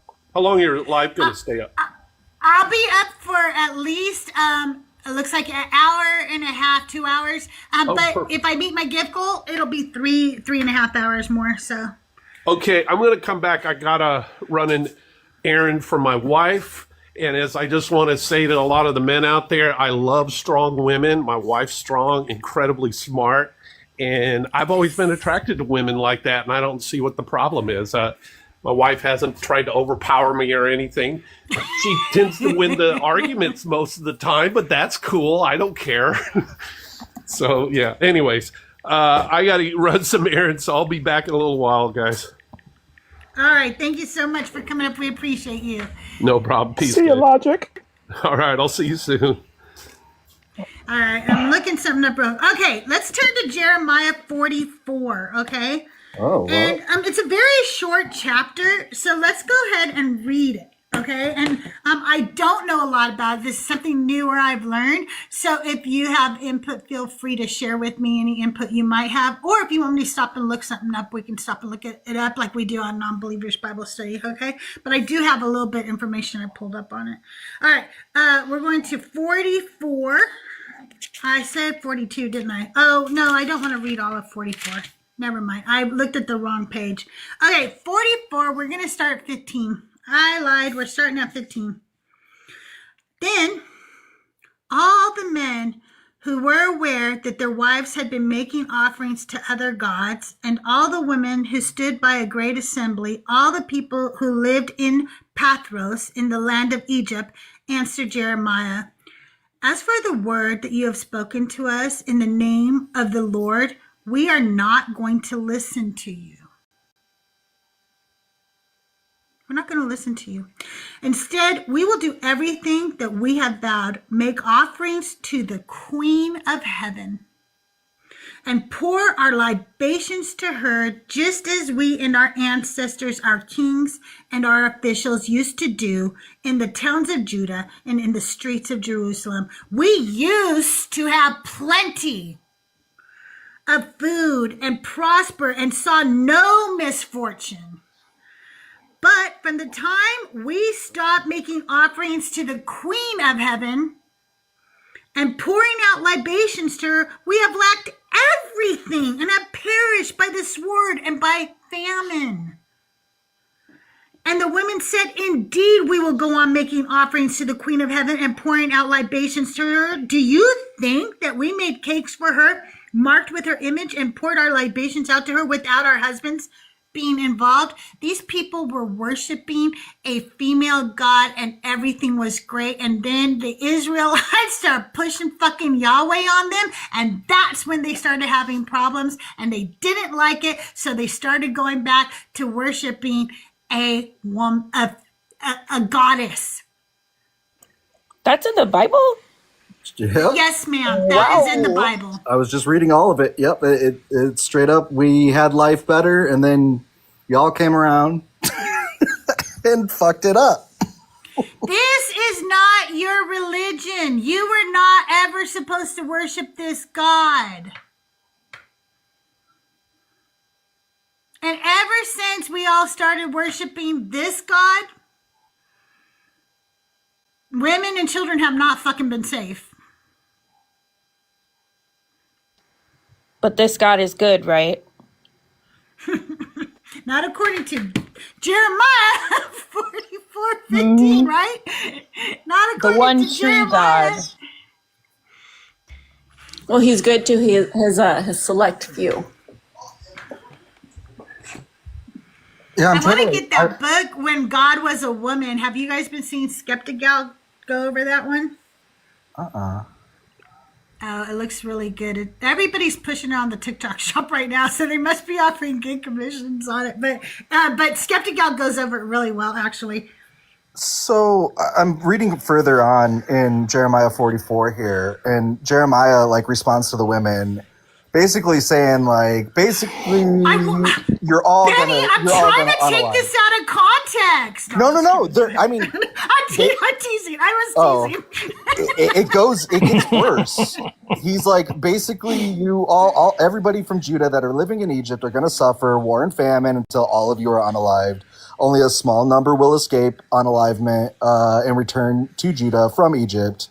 And he's basically saying keep pouring out your libations because it's not going to do you that great, and all this other shit. So it's just more assholeness. Yeah. Wild. It is wild. It is wild. I really wish I could remember who told me about this first. Not kind of feel bad, but Mezzo told me not to give people credit anyway, and I should just steal everything. So I'm not going to tell you who but it's because I don't remember. But she was on Thinker's Live the other night. So if you watch Thinker, you probably saw it come up. Thinker actually said to her, "This doesn't have anything to do with my topic." I don't know if you heard that conversation, but it was really good one. It was. Don't give me credit for that. That's I always give you credit for everything. I wonder if I have a little OCD about that, because I cannot say something without telling people who said it. Like, I feel like I don't want to be accused of plagiarism, even though Joel tries to accuse me of that all the time. Who? I don't know who you're talking about. Who is this Joel person? Oh, there used to be this guy that was a part of the community, but then he like got lost, you know, like he went, what's it called when you're in Australia and he went on a walkabout and never came back. Is that the glasses and sweater guy? Yeah, he like has some like groovy orange background that looks like it's from the 70s, and you know, he went on a Wadwo? What's that? I don't know what that is. I heard that he did have a best friend, but that his best friend moved on and is completely Converted happy to Christianity. I've called the CIA about Joel missing. Oh, no. I put up lost puppy type signs for him where you could pull a tag off and call me if you find him. Lost Joel signs with his little sweater on. He looks so sad in the picture. He looks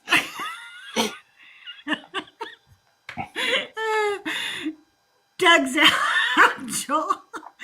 Yes, we have milk cartons with his pictures.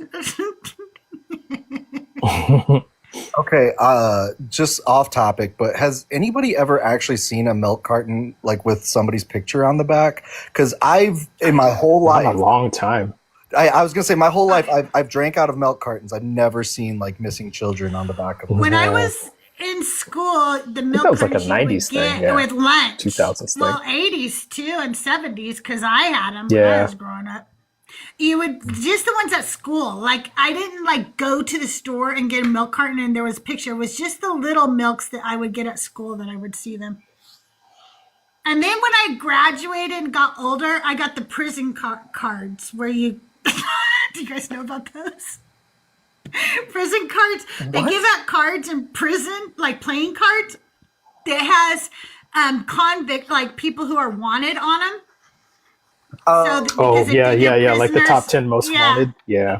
Yeah, so like the escapees and they shit. Yeah, I remember that. Like if you see this guy, you know, and they sometimes I remember do that. they do that in the military too for like, you know, enemies that they're going after? Like I think AWOL? they did. Cops had like, Not AWOL, but like, you know, top generals Like for the enemies, your enemy yeah. that you're yeah, something like that. oh yeah. I think that like, and they would be like, oh, that one's the Jack of Spades, you know, and they would have designations. I was gonna say cops had trading cards. That's all I remember. Oh, okay.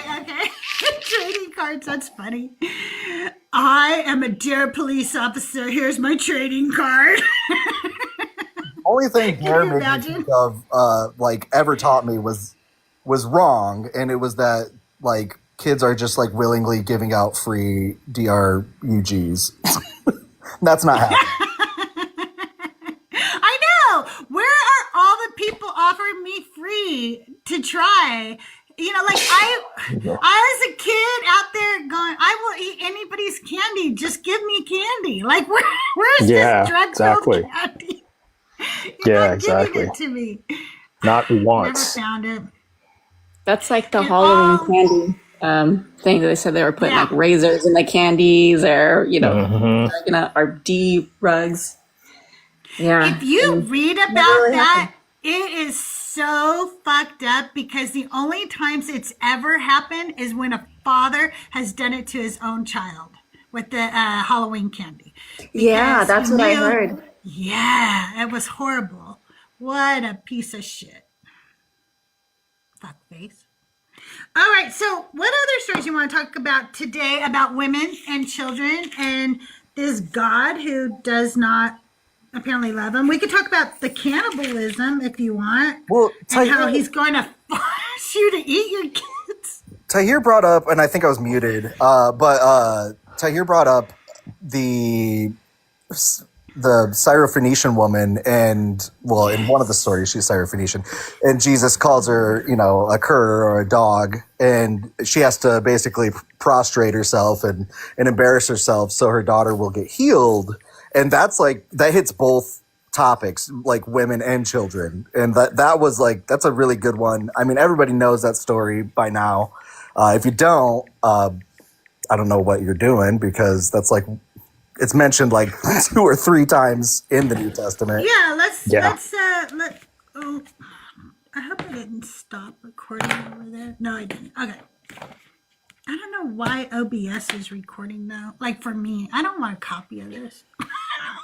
You might have to It's turn only off on like auto YouTube. record or something. Yeah, don't do the Okay. recording, because that'll drain your computer even harder. Yeah, I don't know why it started doing that. It was never said to do that before, and all of a sudden it started recording my shows lately. Okay. So the first one we're going to find in Matthew 15:21 through 28. Okay. So we'll go there. I feel like a lot of times when you don't have a guest, if you start talking, like they show up, because they want to correct you. And you're they do. They're like, No, I'm sorry. that bitch- I'm sorry. I was looking at chat. I'm sorry. I forgot I was unmuted. No, it's fine. I love laughter, and organic interactions with chat are fine, unless you're Christian. Then don't look at chat. No, I'm just kidding. Okay. All right. So we're gonna go to Matthew. One is in Matthew 15:21 and 20 through 28, and the second one is in Mark 7:24 through 30. So we'll do Matthew first. Yeah, in one she is a Canaanite, and the other she's Syrophoenician. I'm not sure which one, or if are Syrophoenicians Canaanites? I guess I don't know. I don't know. Are they the same Possibly. woman? Did they just fuck the story up again because they can never get their stories straight? Well, We don't know. that's the default that I always Could tell be people. 2 different women. Might not even be the same one. He might just be mean to every woman who walks up and has a daughter who needs to be healed. We don't know. All right. But none of it ever happened anyway. So, okay, Here we go. All right. Jesus left the place and went away to the district of Tyre and Sidon. Is it Sidon? Sidon? Sidon? Sidon, I think. Sidon? Okay. Yeah. Just then a Canaanite woman from that region came out and started shouting, "Have mercy on me, Lord, Son of David. My daughter is tormented by a demon." But he did not answer her at all. And his disciples came out and urged him, saying, "Send her away, for she keeps shouting after us. She's so fucking annoying. Get her out of here." Okay. And he answered, "And I was sent only to the lost sheep of the house of Israel." But she came and knelt before him, saying, "Lord, help me." He answered, "It is not fair to take the children's food and throw it to the dogs." She said, "Yes, Lord, yet even the dogs eat the crumbs that fall from their master's table." Then Jesus answered her, "Woman, great is your faith. Let it be done for you as you wish." And her daughter was healed instantly. So many things come to mind whenever we talk about this story, but one for sure is, I don't know if any of you have ever had to, I know Benny has recently, definitely, advocate for somebody else for their health care. I don't see why I should have to fucking do that to a God. But Right. I have had to do it in the hospital. And I will do anything to make sure that my loved one gets 100% of the fucking treatment that's available to them. I will do everything. I will fight any hospital staff. I will call out any doctor. I'll make the phone calls. I'll do the legwork, because it's hard work, but it has to be done, because you don't just get to go in. You know, unless you're a fucking billionaire, you don't get to just go in and have what you need done. It doesn't work that way. It took me 2 years to get rotator cuff surgery. 2 years to get it. And I live in America and have great health care. But I had to fight for it because they don't want to give it to you. But I sure the hell should not have to cry after a God to beg him for healing that he has promised me if I'm really loved, just like everybody else. Not only did he not care about this woman, he didn't care about her child. This gun is not safe for you. Exactly. Right there, like Jesus should have seen a child in need and helped the child. Like, isn't that like what Jesus is all about? I thought Exactly. Jesus suffers the little children. You know, like that's Jesus. There's like songs about him loving children. There are. Some of them are awful and racist, but there's songs about him. They are very racist. But that's the thing, is it's like driving home that this God and this religion is not for us, you know? Yeah, it's not. And that's the first one. Let's turn and look at it again and mark and see if that changes anything for us, okay? Let's see if that makes us like maybe see Jesus in a better light. Maybe this time he gets it right. You think? In that one in Matthew's, does she get down? Does she like get down on her hands and knees at all? I know It doesn't say that. Yeah, it does. I didn't think I heard it. So No. I'm gonna have to go on mute here for a second. Just look at a few things. And then just starting that sentence with woman. Yeah. I mean, yeah.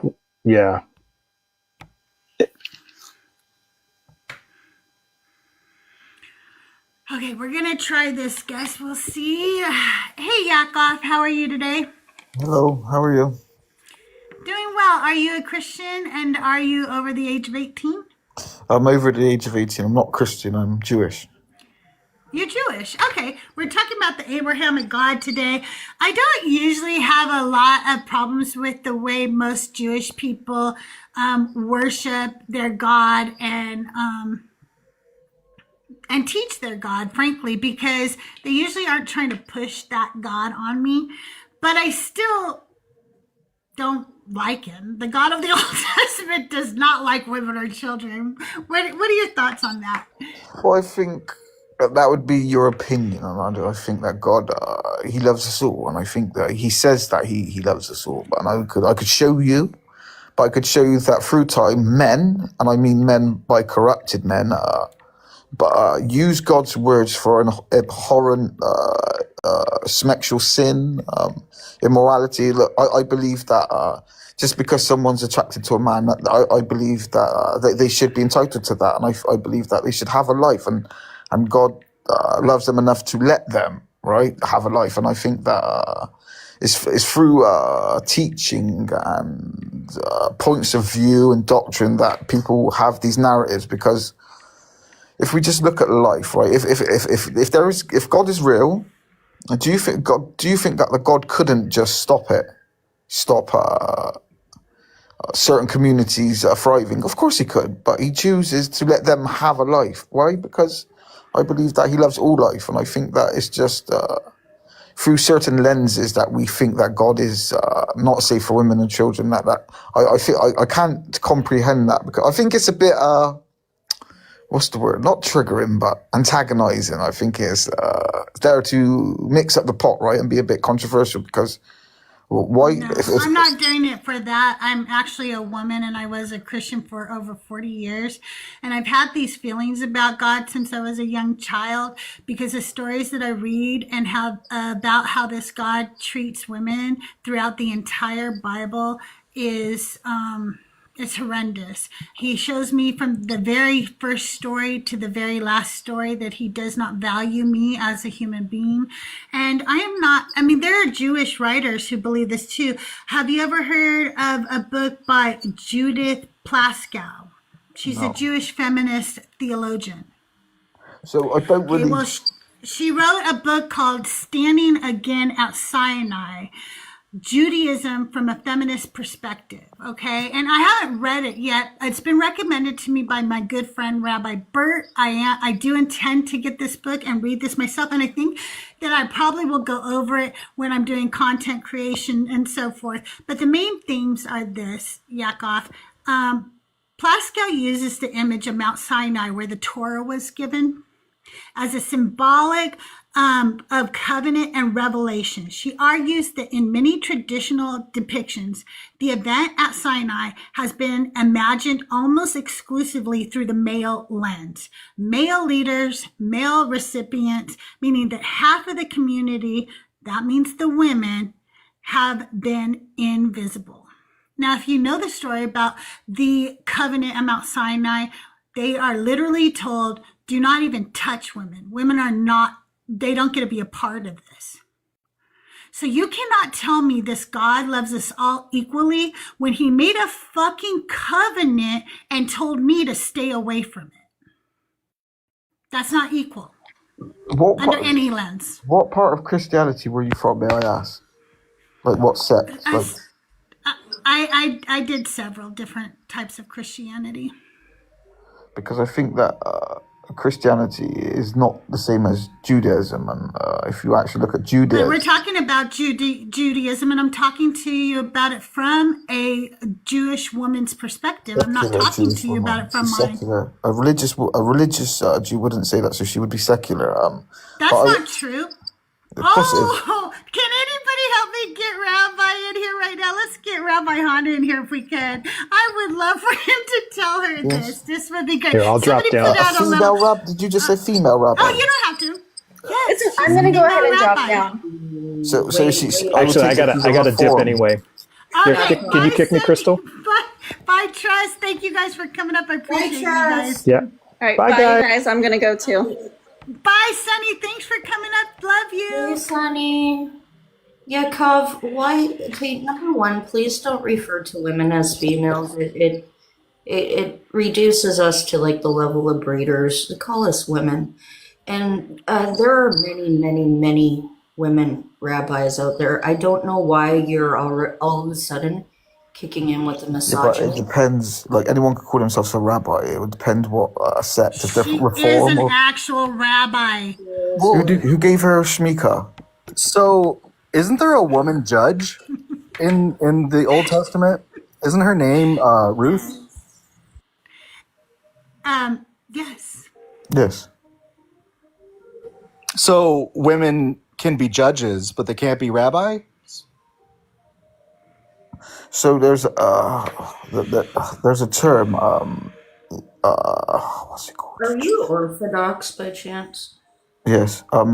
Yeah. So there's a term. Rav. There's one that's higher than a rabbi, and we actually go to him because. Oh, I know a Rav. I know a Rabbi Bert. Would you like me to bring him? Can you bring a rabbi in? Yes, and I could bring in a couple of rabbis. Sure. To be really great friends with Rabbi Hannah and has no quarrels with the fact that she's a woman. So can somebody put out the bat signal for a Rab? I'd appreciate that.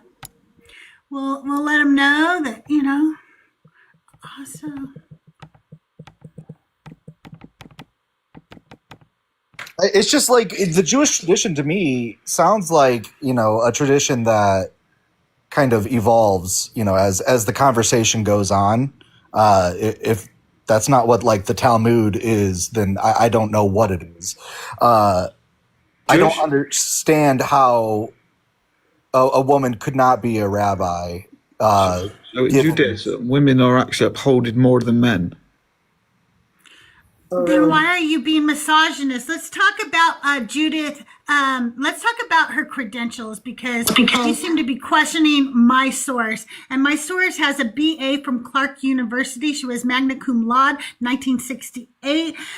She has a master's in philosophy and a PhD from Yale University, 1975. Her doctoral thesis was later published as Sex, Sin, and Grace, Women's Experience and the Theologies of Reinhardt, and I am going to butcher names here, Niebuhr and Paul Tillich.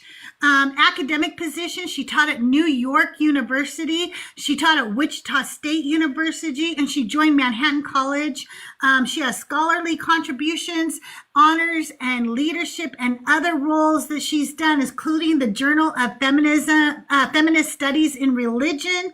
She's a founding member of B'nai Esh, a Jewish feminist spiritual collective. She has served as president of the American Academy of Religion in 1990s. I don't think that you have any credentials that can even fucking be a candle to what hers are. And so I don't think you really should keep questioning her credentials. So you start showing me yours. So I think you should have just a little bit of respect, 'cause I never swore at you, and I think that we should.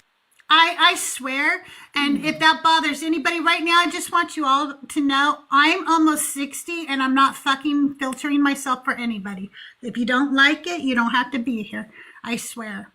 I mean, he's sitting there talking about how women are equal within the Old Testament. Then he's sitting here spouting off misogynist bullshit. Did I say what's misogynistic? Can you please, instead of gaslighting me? Yeah. Oh, a woman rabbi. We're not gaslighting you. We're not gaslighting you. You know what? Don't use words that you don't know what they mean. Gaslighting means just say you're trying to say something I never said. As a woman, I would not take my emotional and mental welfare to a man. Okay, I would not take my spiritual welfare to a man. As a woman, I would want to talk to another woman. Well, I think you're being misogynistic and sexist by saying that. No, we're safer.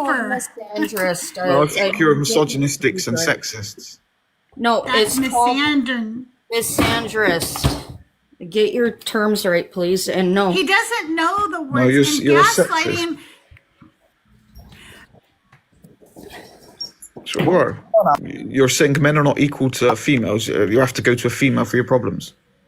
No, you're not listening. Can you That's literally what you just just said listen verbatim. to me for a minute? Can you listen to me for a minute since I'm the host? I want you to hear me very carefully. We are safer. We are not safe with men. You do not make it safe for us. We cannot fucking go to you. We are not safe. You're not listening. You're not safe then. Why I do you go have to more men soldiers? if I was safe around men. I'm not safe around men. So how did you get into the country you are? How are you living the way you are if it wasn't for men? What the fuck are you talking about? I was born. That's how I got here. I was Historically, fucking born. men go to You war. think I had a choice? Why is it historically men go to war and not females? Why is that? Because you men are Because we idiots, protect and you think that your females. penises make you stronger. Then but your penises why don't didn't you do join the army shit. then? Why didn't you join the army then and fight for the Because I country? didn't want to, but plenty of my sisters have. Are you fucking kidding me, you idiot? That's not true at all. You are such a misogynist, and you No, came that's up here you. trying You're to the tell me sexist. this You're the God sexist. loves everybody, You're- and all you've done is come up here and be a misogynist the Nope. entire time. Show me one time. It Show me is one- wild. Show me- You just did. You said, "Why don't you join the armed services? Like women don't exist Why in do the you? armed Yeah, services." Yaakov, why are you taking this so personally? Why are you taking this so personally? I'm a man up here on the panel. I am not taking anything that they're saying personally. Now, they did point out some misogynistic shit that you said, because that's true, but you aren't the one probably to blame for the misogyny there. Like, you can listen to the women as they try to explain to you why this is, or you could sit there and take it personally and push back like you're doing. I'm still waiting for the rabbi. Where's this rabbi? Well, I'm sorry if they're busy. They're actual fucking rabbis, Pumpkin. They Rabbi. literally have people that they care for. Where's their shul? What shul do they work at? I am not going to tell you where they're located. I don't dox people online. It's not doxing. Are It's you not. wild? Yes, it is doxing. Anybody could find them then. Don't be stupid. when you give This the is whereabouts, ridiculous. No, if you type majority of rabbi, when you give the whereabouts and location of a person, that's called doxing. And Hey, open book. I am very, very, very protective, unlike you, of Rabbi Bert and Rabbi Hannah. They have families to protect. You think we're going to give you their location? Yeah, I'm not doing Better that. than Even you. if I knew, I know where one of them is because I live very close to Rabbi Hannah, so I actually know where Rabbi Hannah is. We've talked, and we're going to meet in person very soon. But even if I knew Rabbi Bert's exact location, which I don't know is exact, I just know I where. don't want to know his exact location. I'm not going to share that. I'm not going to share that with you. Are you crazy? So they would. Wild. They would because I'm No, not they sure. wouldn't. No, they wouldn't. I've talked to them many times So online, you're and they've speaking for talked with Jews other now. Jewish So people. not only No, are I'm you your speaking white for both of superiority. them. She would not tell you where she is located. You're not trustworthy. And what does white supremacy have to do with me not wanting to dock somebody? Please explain. Don't mute him You're again. talking for Don't mute him ethnic again. group. You're talking for ethnic group because Jews have to I greet am Jews. not. I'm talking for Rabbi differently. Hannah and Rabbi Bert. Are they that not they Jews? would not tell you Are where they they not Jews? live. Are they not Jews I'm like not me? speaking for them as Jews. I'm speaking for them Are as they my not friends Jews who I like me? know. So you don't know the I'm rules not and have to speaking how for they. them as Yes, a you Jew. are. They have to No, I'm engage me not. differently to You you. just want to be hit. Oh, you know what this is? Nobody's persecuted you recently, and you need to feel persecuted. So now you're being That's so anti-Semitic. cute. No, So now I'm you're being, not. yes, you I'm are. being This is all being You want to recorded. be persecuted because you're So a not only are you man. sexist, you're racist. Yeah. No, I'm a misandrist I'm going to send this now. to your You rabbi don't know friends. the words, do you? I'm going to send Okay, this to go your ahead. rabbi friends. Yakov, You please pick you a know what? lane. They subscribe to me. They I subscribe bet they will to me, unsubscribe to Pumpkin. you once they talk to my rabbis. No? I bet you they do. Oh, really? Pick Yeah. a Oh, lane. really? You think Is she so? being is she Let's being see. anti-Semitic or is she being sexist? So why was she saying being persecuted? Now, why would she say, "Oh, do I need to be persecuted or feel persecuted"? Why would she say Because you that? felt Why you would she felt say like that? as a Because she man you knew were I being was a Jew, and persecuted. she's probably saying Jews feel Well, persecuted. They go around. probably because you're like calling her out on any possible. Matteo, Yakov, come up. Yakov, listen to my words. She says you're acting persecuted as a man. Man. It has nothing to do I don't with get your persecuted. ethnicity. It has nothing to do with your religion. It's the fact that you're coming up on this stage acting like a typical man who Right? is misogynistic. Mm-hmm. It has nothing to do with your ethnicity. It has nothing to do with I your think religion. you're a Christian. You're a I hypocrite. think you're lying. You keep saying You typical. sound just like a stereotype Christian of who men. likes to be persecuted. Isn't that You Isn't that sound sexist? just like The that. stereotype, men. Men are not lonely enough. So Men so are you're not sexist. lonely enough. So you're the actual bigots here. Thank you. Oh. Thank you. Also, you're racists and bigots. It's crazy. Mateo, can you come up? I'm going to invite you up because I want to tell you what the real topic is, and then you can tell me what's, I would love, Mateo is a friend of mine. Mateo is also Jewish, and it looks like you know him because he says you are Jewish. So, and I trust Mateo. I don't know if you trust Mateo, but I do. He's never given me any reason to not trust him. Mateo, do we happen to know a rabbi named Rabbi Hannah? Yeah, Yakov knows who's a rabbi. Oh, why is he pretending he does? Oh, he ran when you came up. Oh, Yakov. Oh my! He knows her. He ran knows when you her. came up because he was pretending that there is no way that she is a rabbi because she's a woman, and he called her a female, and then said that I am anti-Semitic and a racist and a misandrist. Well, he didn't know the word misandrist, but that's what he was alluding to. I'm not sure if they've spoken personally, but I've heard Yakov say these things before. He's very orthodox. Yeah, that's what I figured. It's just wild to me that he took it so personally. Like, why do men get so up in arms about like truth when it's nothing personal, guys. Like it's reality. Like, just deal with it, accept it. We can start talking about it then. Yeah, I just had a topic. Hi, Crystal. Hey, open book, how are you?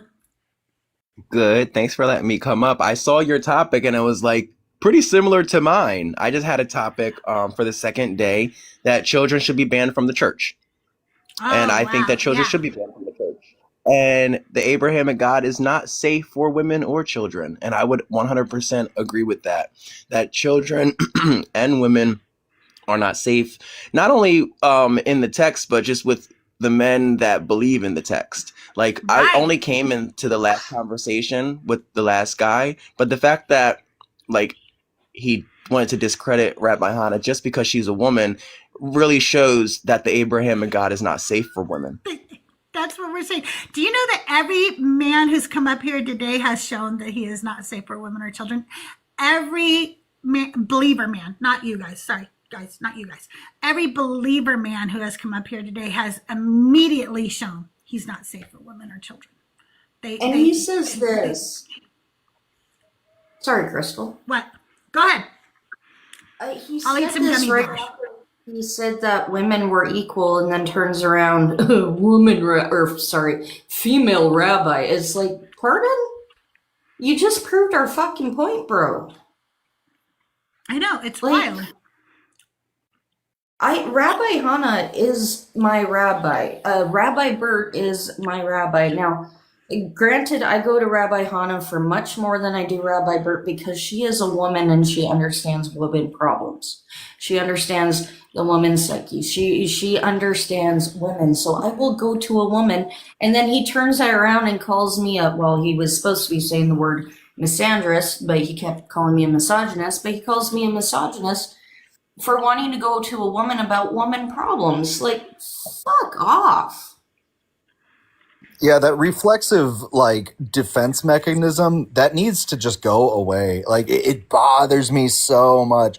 And you're right. Like anytime that Rabbi Hannah ever gets brought up or is on a panel, I swear, in any chat, they're always questioning her certifications, her validity, because being a woman rabbi apparently is disqualifying or something. And I get it. Orthodoxy, whatever. That doesn't absolve anything. No. So you are unwilling to change and grow is what you're telling me. He also said, Mateo, that he's going to contact his rabbis and have them contact Bert and Hannah, and they'll unfollow me after. My rabbis are bigger than your rabbis. And that's gonna. Rabbi Hannah and Bert are gonna unfollow me because I said that he likes to be persecuted, because he did. He was looking for a reason to be persecuted since he got up here, and I wasn't saying that because he's Jewish. Because I don't think the Jewish people like to be persecuted. I think they want it to stop. Okay, I think though that there is a lot of men who. I'm sorry. I see it a lot. He was reaching in his bag of what ways am I a victim? Yes. He was trying to pull out all of them. From the very minute he got up here. And apparently he was not a victim. A woman rabbi victimized him somehow. I don't know how, but it did. I even started by saying, at the very beginning, I said, I really don't usually have people who worship the Jewish Abrahamic God, because Jewish people don't tend to, try to push their religion on me. They're very open to how I interpret things. You know what I mean? And I started by telling him that I really don't. I actually, if I was going to believe in this God, I might have to convert to Judaism, because at least they wrestle with God. At least they question things. At least they have open and honest conversations. You know what I mean? They also don't believe in a hell. No, they don't. And if I can also say, in my own Christian walk, I recognize something that I think a lot of Christians have done or do, and they don't recognize how harmful it is that, and I actually, outside of Rabbi Hannah's, her affiliation, I heard her say something that was really intriguing to me. And honestly, I never heard it from anybody, but we should hear it more, is that Christianity took a religion, changed a religion, added a Messiah to it, and then deemed the people that they took the religion from to be out of order and incorrect. Yeah. And that is the most profound thing I've heard that woman say, and I've never been able to tell her that. I take that with me to this day. How dare Christians take a religion, mold a religion to their own, literally add a Messiah to it, and then tell the people that they took the religion from that they're not real. Right. That's harmful.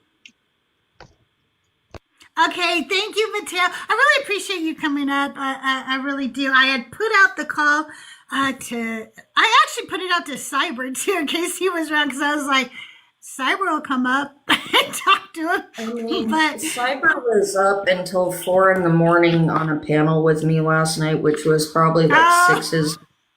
So he might still be sleeping.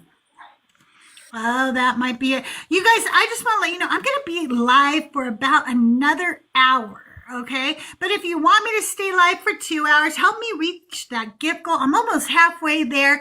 Also, our goal is always 100,000 likes.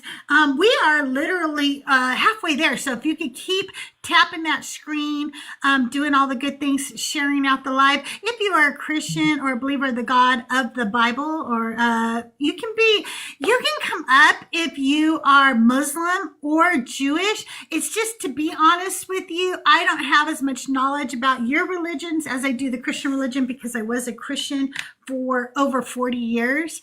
And you know, my guests are very nice. They won't all come at you. We like to kind of do more one-on-one. They might say, can I ask a question? Or they might, you know, bring some facts to the table.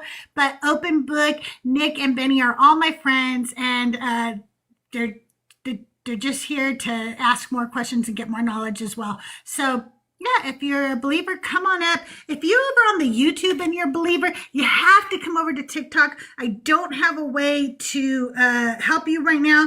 But if you notice, like up there, it says $1,000, and then it has a little thermometer type thing.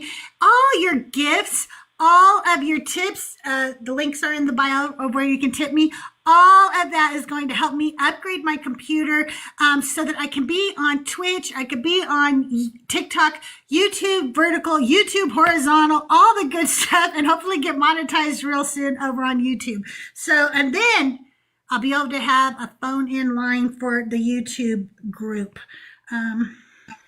So Mateo just was saying that Yaakov was referring to this Rabbi Asher Meza and what was the other one? Rabbi Litvin. I haven't looked up Litvin. Just a cursory glance here at Asher Meza, and I'm seeing that basically just a conservative, Proud Boy sympathizing rabbi, which is like, that's wild. that is like contradictory in my head, because the Proud Boys are like deemed a hate group, but just I don't God know. loves everybody, Benny. Awful. But God loves everybody. That's why he came up and told us, right? God loves everybody. Yeah, apparently. And even though like the Southern Poverty Law Center is like the ones that deemed them a hate group, I'm pretty sure, if I remember correctly. Yaakov, one of your rabbis, can you explain to me why he's part of a hate group that's run primarily by YT supremacists? And you're sitting up here saying that you're going to tell on us to your rabbi.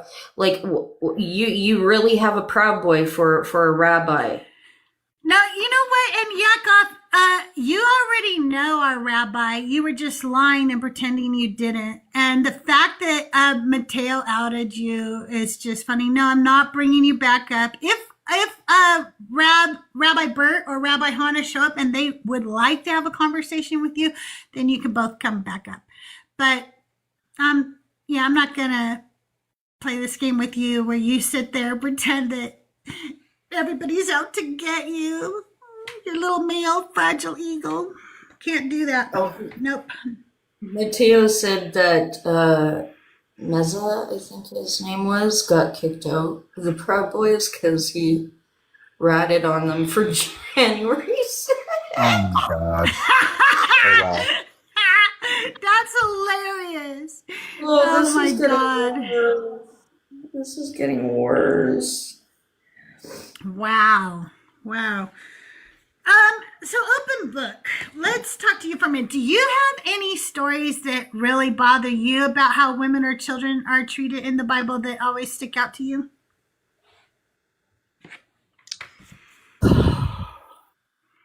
Sir, oh, was that for? I That was think for open that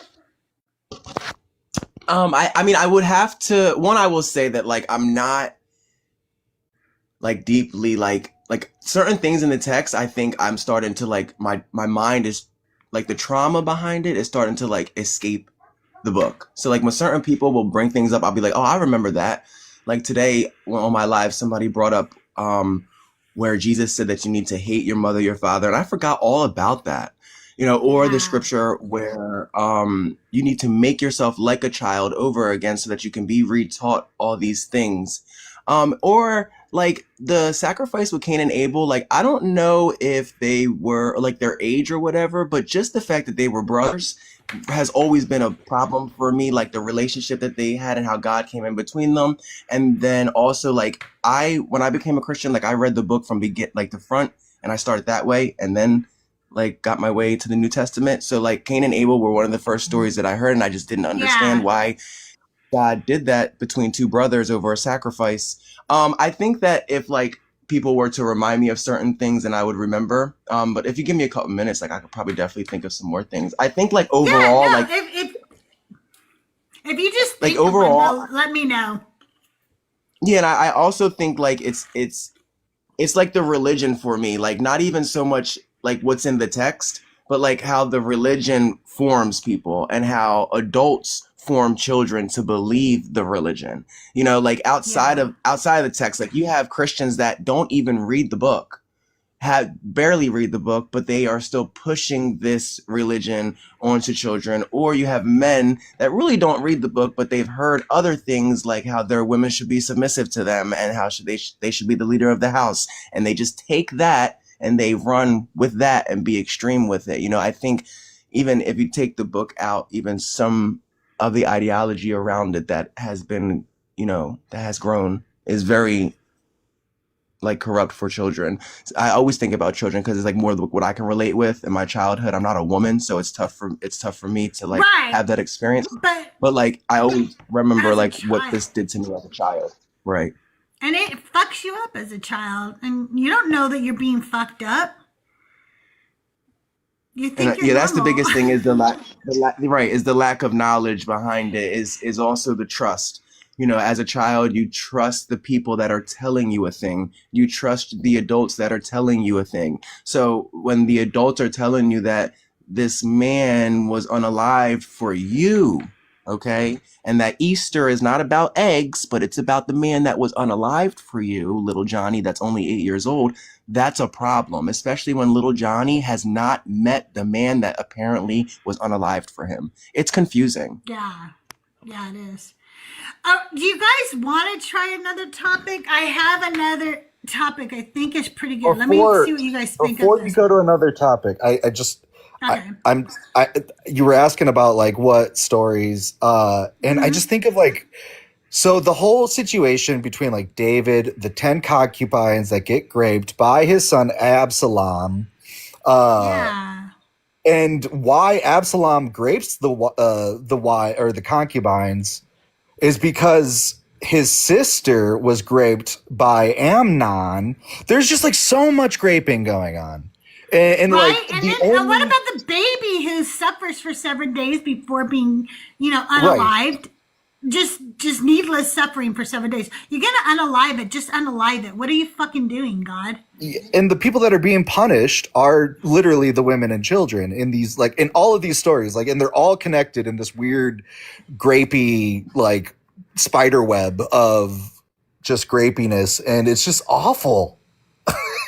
It's like the same story where God was like, yeah, don't go after these men, take these women instead. Is that story?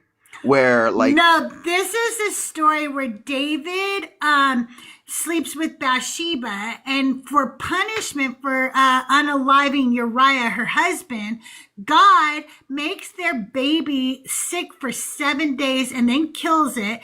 And then he says, I'm going to cause up trouble against you. I am going to cause your neighbor to go on to screw your wives in front of the whole city. And it wasn't just his neighbor. It was his son, Absalom. Absalom took the women up on the rooftop and pitched a tent up there so everybody could see. Right. So everybody could see. I'm sorry, I'm childish. Anyway. I'm sorry. So then he went up there and then he raped all 10 of his wives. And we know it was grape, which is the apologetic is we don't know if it was grape. We know it was grape because they were not unalived, and that would have been the punishment. But they weren't punished because they never gave consent. Also, I'm even in the book of the law, like I don't know if it's in Leviticus or where it's at, but like the fact that like a woman that's going through her natural cycle that she cannot help has to be pushed out of the house for a certain amount of time. Oh yeah, Yeah, there's so many things. What about also like there's a sacrifice now? I will tell you that Rabbi Hannah and Rabbi Bert will give me explanations, but I have said many times to me those also sound like apologetics. So I'm going to tell you what I have to say, and then I'll tell you the apology. But women also have to pay a higher sacrifice for after they give birth to a girl than they have to pay if they give birth to a boy. And then I forget what I was told. Actually, I can't tell you the apologetic for that because I don't remember it. They're considered unclean for a longer period of time if they give birth to but why? The fuck? It's the same. You're not. If I could, maybe because like in their, it's like it's the man, it's the patriarchy. Like it would be a blessing, I guess, to have a man baby as opposed to a female baby. It's just, but it's still like women are supposed to be treasured, and it's just so uncomfortable when we have to read about stuff like that, and not only read about it, but know that it was actually implemented. Well, the psychological, like, fundamental way that humans treat each other, that's like built into these like stories after like so many years, and how it affects everyone systematically. And this is why I was like, why I don't understand why people take it so personally, because it's systematic. You know, like the misogyny is systematic. It's just built in. I love a good guard Answer your dog. door, Benny. Yes, you do. I'm not Care gonna Bear. answer Okay, don't answer it. Anyway, Everybody be let's quiet. try our other topic. I'll show you guys what it is. And yeah, everybody duck. Shh. I'm pretty sure it was just a delivery anyway. No, that's not it. Okay, there we go. Well, I love that for your neighborhood. I wish I would get something delivered to my front door. It would be gone in 30 seconds. I have to literally get a post. I have to pay $200 a month. I mean, $200 a year to have my PO box. It just would never work. So I love that for you. I miss getting packages. Yeah, we are a little bit lucky here. Unfortunately, I don't know why people steal shit from other people's front doors. That's just wild to me, but it happens. It is wild. We call them porch pirates in my area, and it's really bad. If you know you're expecting a package, either A, be home, or B, have a camera at the front door, because it's going to be gone. Luckily, I live up a hill and down a cul-de-sac, and nobody ever there's no foot traffic where I live. So there's no porch pirates where I live. I'm pretty lucky that way.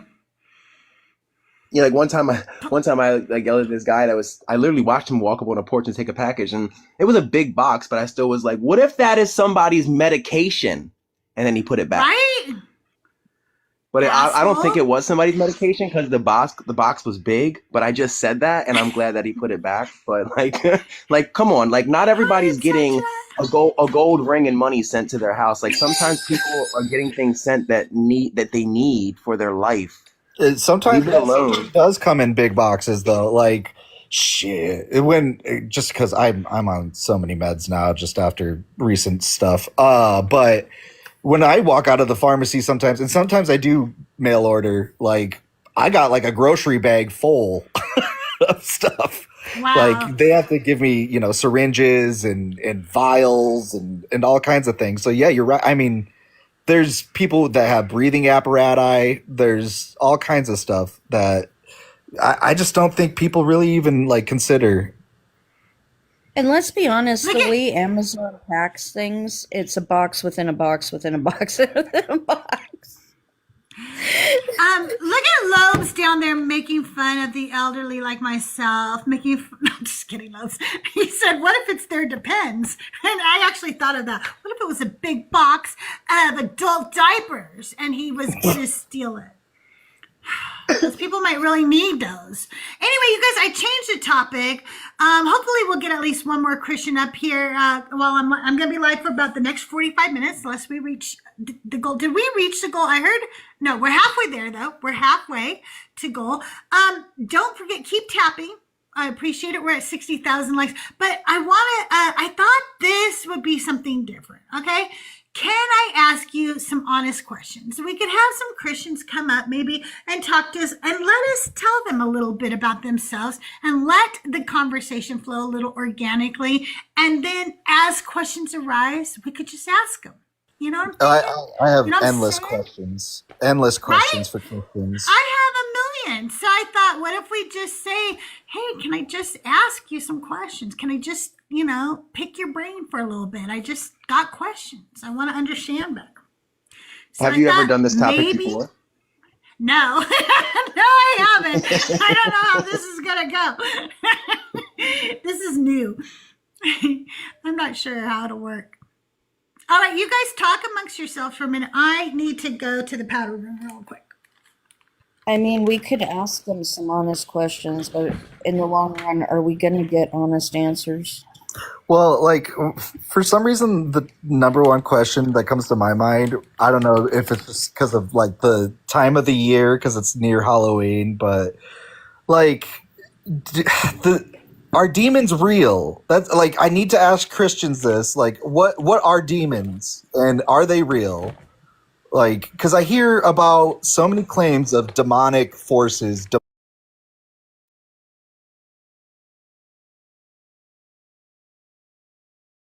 And like honest questions, like what is a demon to you? And for many of them, and I can say even for me, I remember I said this a couple times, like it's probably propaganda the way I see it now, but like, God has to be real, heaven has to be real because of all of this negative or all of this like, demonic stuff, I would call it at the time, just speaking as I would speak at the time, like, there has to be a God because look at all this evil we have. There has to be something that's good. So like, we would, as I was a Christian, I would say anything that was outside of God and outside of like his will would be demonic. And like, you never had a face for it. I wouldn't have told you if you asked me that question. I wouldn't have told you that a demon has a face or a demon has a look. But like most Christians say, it's a low vibrational spirit that guides a person to do bad. Interesting. So like, see, in JT kind of hit it right there with it's a devil, Bobby Boucher. Really, like, are demons just what you don't like? Like, is that just pretty much just things that make you uncomfortable, things that maybe make your like stomach churn a little bit? Because you're right, like the way I've pictured demons are, like little like reptilian, maybe like devil looking with red horns and, like arrow pointed tails, which actually comes from, like the Greek religion because of like the cloven hooved like Pan-like gods, and in the Old Testament they make sacrifices to this demon kind of thing called Azazel, and that's where like the devil gets his look of that like kind of like goat-ish, like red-skinned, kind of like devil-looking thing. But really, demons are just like this vague, like you said, like kind of negative vibrations, which that kind of makes more sense to me, because then it's more of like the Hasatan, or like, like the accuser, or like the bad side of things, which is subjective, if you ask me. So like, I don't think there's anything that would be like objectively demonic, Well, Well, and it's funny that you bring this up because this morning when I was like well, I can't say this morning, my morning, which was 12:30. Thanks a lot, Polish. Anyways, I was doom scrolling and I came across this Roman Catholic priest, Father Mike, I believe his name is, and a woman had gone up on the panel and said, can my kids go trick or treating? Like, is this okay? And he's like, yeah, I've got no problem with it. Just like, make sure your kids aren't dressing up as anything like demonic. And Just I'm pray like before you go. sitting there. Yeah, pray before you go. And I'm kind of sitting there like, well, define demonic, because demons don't have a shape. They don't have a solidified, we don't know what they look like. So where do you get your definition of demonic from? And it's kind of like what you're saying, Benny. Is it just because it makes you feel uncomfortable? Like, Yeah, that's right on point. Because when he said that, I was like, yeah, that's it. Because you'll hear some Christians, it's right. It's when they're uncomfortable, they will call it demonic. demonic. Yeah, They'll say it's not of God when really you're probably just uncomfortable. exactly. It's just, I wish I had gone up there, but I was really trying to get that first cup of coffee in me. My brain wasn't setting. No, I feel you on that. I was in, oh God's Polish, if you're still here, what was it, 6 your time, no, it had to have been 4:30 a.m. by the time we left that live. Like, so I was not, my brain was not on this. I'd still be sleeping. I'd still be sleeping right now. The only reason why I actually woke up was because my kid come in the room and he's like, it's like 12:30, right? I'm like, I don't care. Yeah, 4 a.m. If I'm gonna be honest, if Thinker's not on, there's really no reason for me to be up. Well, I get out of work and it's Thinker that keeps me up a little longer. If it's not for that, I'll get out of work and I'll be sleeping within 2 hours. Oh. 4:30 a.m. and then I don't get up until the dog wakes me up. When he's ready to go, that's my alarm. Like, we got to get up now. Okay, it must be about 8 a.m. But I was like asking a Christian last night, well, what is the devil? And this Christian really, they when you ask them that, they don't actually know. They don't actually know where the passages are, and the passages that they go back to don't really have anything to do with a quotation mark Satan figure, right? Right. It's like they're terrified of something that's really isn't biblical. Because when you take all the passages of, the devil or whatever, and you actually give context to them, it's just humans, not actual demonic. Listen to this comment in YouTube. It's by Kat Gibson. It says, I once read a fiction book where demons were created by disasters and tragic events and caused natural evils of the same.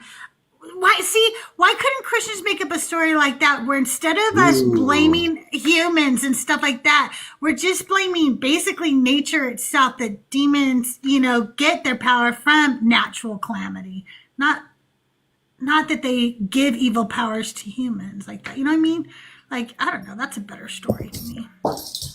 Yeah, I mean, I can get down with that. And but also too, like if I had a good question to ask Christians and something that I think will keep me not a Christian forever now, is to think that like Christians want to go to a heaven where there was already like calamity. Yeah. Like God literally caused a whole destruction in this place that Christians are excited to go and be for eternity, that apparently has like, paths of gold and like mansions, and Jesus is preparing a place for you. But there was a problem there before. Yeah. Like what it doesn't seem like a safe place to want to be for eternity. No, because like the Bible literally says there is evil in the heavens, and it's like, well, wait a minute. But then if you really pay attention to the Bible, heaven isn't promised to anyone. I mean, there's a waiting period, but then they get sent to new earth. So this idea of a eternal paradise thing is just not a thing unless you start going into other religions, then it's a thing. But even even the garden, they say, was paradise, but how is that paradise when God put something in there apparently to have Adam and Eve fall away? So like, I can always I can always So I feel like dumb. in anywhere I'm gonna be around this God, no matter where it's at, if the God calls it paradise, I can still plan for something bad to happen. Yep. Yeah, it's like, why would you put a snake in there that would do something quotation mark bad if it was a Yeah. perfect, like they try to say that evil came into the world when Adam and Eve ate the fruit. No, it was already there, because Right. how else would God have knowledge of good and evil if evil didn't already exist on some level? Exactly. And literally, if Jesus was slain before the foundations of the earth, then everything happened before the foundations of the earth that happened before Jesus, including evil. It already existed. It had to, because there would be no need for him without it. Yep. And I mean, we didn't need Jesus anyways, because you could literally do a sin sacrifice with flowers. So why they had to put that narrative in there, I have no idea. Yeah. Like, Yeah, I Yeah. have a whole. There could be a whole bunch of questions I could ask Christians. But like Nick said, like, would we get honest answers? I think we would get. That's why I asked you, like, Crystal, have you done this yet? Oh, I don't Because I know think if we would get honest answers, but I think it would make good for good conversation. Does that make absolutely, sense? oh, Like, absolutely, I was absolutely. like, what are some topics that other people haven't really done that I could do that can start some good conversations, right? So I was Right. like, you know what? What if I just asked him if I could talk to him? Will you let me talk to you? Could I ask you some questions? I've got questions. And I started thinking, one of the things is, it is fascinating to hear different Christians' takes on different problems we bring up. Like, their imaginations are just wild. And Yes. they're just wild, right? So every once in a while, listening to him now, instead of getting so offended, I'm just kind of in awe. Like, wow, you came up with that one, huh? Because that's a whole new one on me. I never heard that one before. I get shocked at some of the stuff they say. I'm like, okay. I can't even think. I heard somebody telling Bash one today or yesterday. I can't remember what they were saying, but even Bash was speechless for a minute because he was like, wait, what did you just say? But I can't remember what it was. They say some fascinating things. Hey, I was Doctor, talking welcome to in. somebody. I was talking to somebody earlier, and I they were like kind of offended that I was challenging their testimony. And I felt that, and I called it out, and I said, I'm sorry that you feel like you've never had your testimony challenged. I know that's probably what it is. You go to other people, other Christians, other people that believe just like you tell them your testimony, they instantly believe it, accept it, and adhere to it, and you move forward. You've never had anybody challenge your testimony, and that can be uncomfortable. But like when you get into these type of conversations or into these environments, your testimony is going to be challenged, especially when you realize that it is a lot of their imagination. It's a lot of our imagination. When I look back at my own walk gosh. with, oh my You're goodness, right. my Like, I don't imagination. even know what the fuck was my testimony. What? That I was like taken in by my aunt and uncle when I was 3 years old, and they brought me up as a Methodist. Like, where's the struggle? What's going to bring anybody to Jesus with? I bet you I didn't tell that. I bet you I didn't tell that. I bet you I said something like, but I didn't really believe. And then as a teenager, I started drinking sometimes, and, because every teenager fucking does. And I started, being promiscuous. And then I realized I needed Jesus. You know what? No, I was indoctrinated when I was 3 years old. And any time that anything went bad in my life, I turned to Jesus, whether it was I couldn't find my car keys or I thought I might be drinking too much. Of course, I went to Jesus. That's all I knew, Yeah, my Thank you, testimony. doctor. I'm learning that my personal testimony is very like it's something I am deconstructing in itself, like the amount of self-hate and almost like that I had, you know, in order to go into this God and in order to make some of the crazy decisions that I made, you know, I had to have this type of self-hate and this homophobic type of mindset. And it's so embarrassing to admit it now because I thought that it was normal then. And I thought that, you know, what I was imagining was reality. And not only did I think it was reality, but like there was times in my Christian walk that I went to other queer people like, you know, you could do this too, the way that I am, you know, and I look back at that and I'm just like, oh my goodness, look what you did, you know, and Christians would think that I was doing a good thing. You were spreading the gospel. You were trying to save people from hell. But it was so harmful to the point that I recognized how much I had to dislike my own self to do some of the things that I did. I feel like for me, you have an amazing deconstruction testimony, though. Like, you know, like now I see our deconstruction stories as our true testimonies, right? Like they really are where we woke up. The other ones we thought we were, so we faked it because everybody did around us. That's all we knew. But once we really, really understood the bullshit that was going on, that's our real fucking testimony. And yours is very inspiring to me. I just want you to know. And I love you. I want you to know. I appreciate that. I don't know Thank if this helps either, but like that embarrassment that you feel, like try and forgive yourself because that's not you. That wasn't you that was doing that. That was the system. That was the indoctrination that's doing that. It's not you personally. Like, I mean, it's wild how many people, you know, like say the same kind of thing. But I think like as soon as you like are able to accept that, you know, that isn't personally like something that you were doing, that you might be able to like, you know, kind of let that kind of guilt go away. Because you just as a gay guy that's been told by plenty of Christians, you know, even like in the closet Christians, you know, like this is what you should do, try and all of that. It just rings so hollow to me. It doesn't even come across as like personal because of, you know, how just by the book it sounds, you know, you could just, it's somebody else's words coming out of their mouth.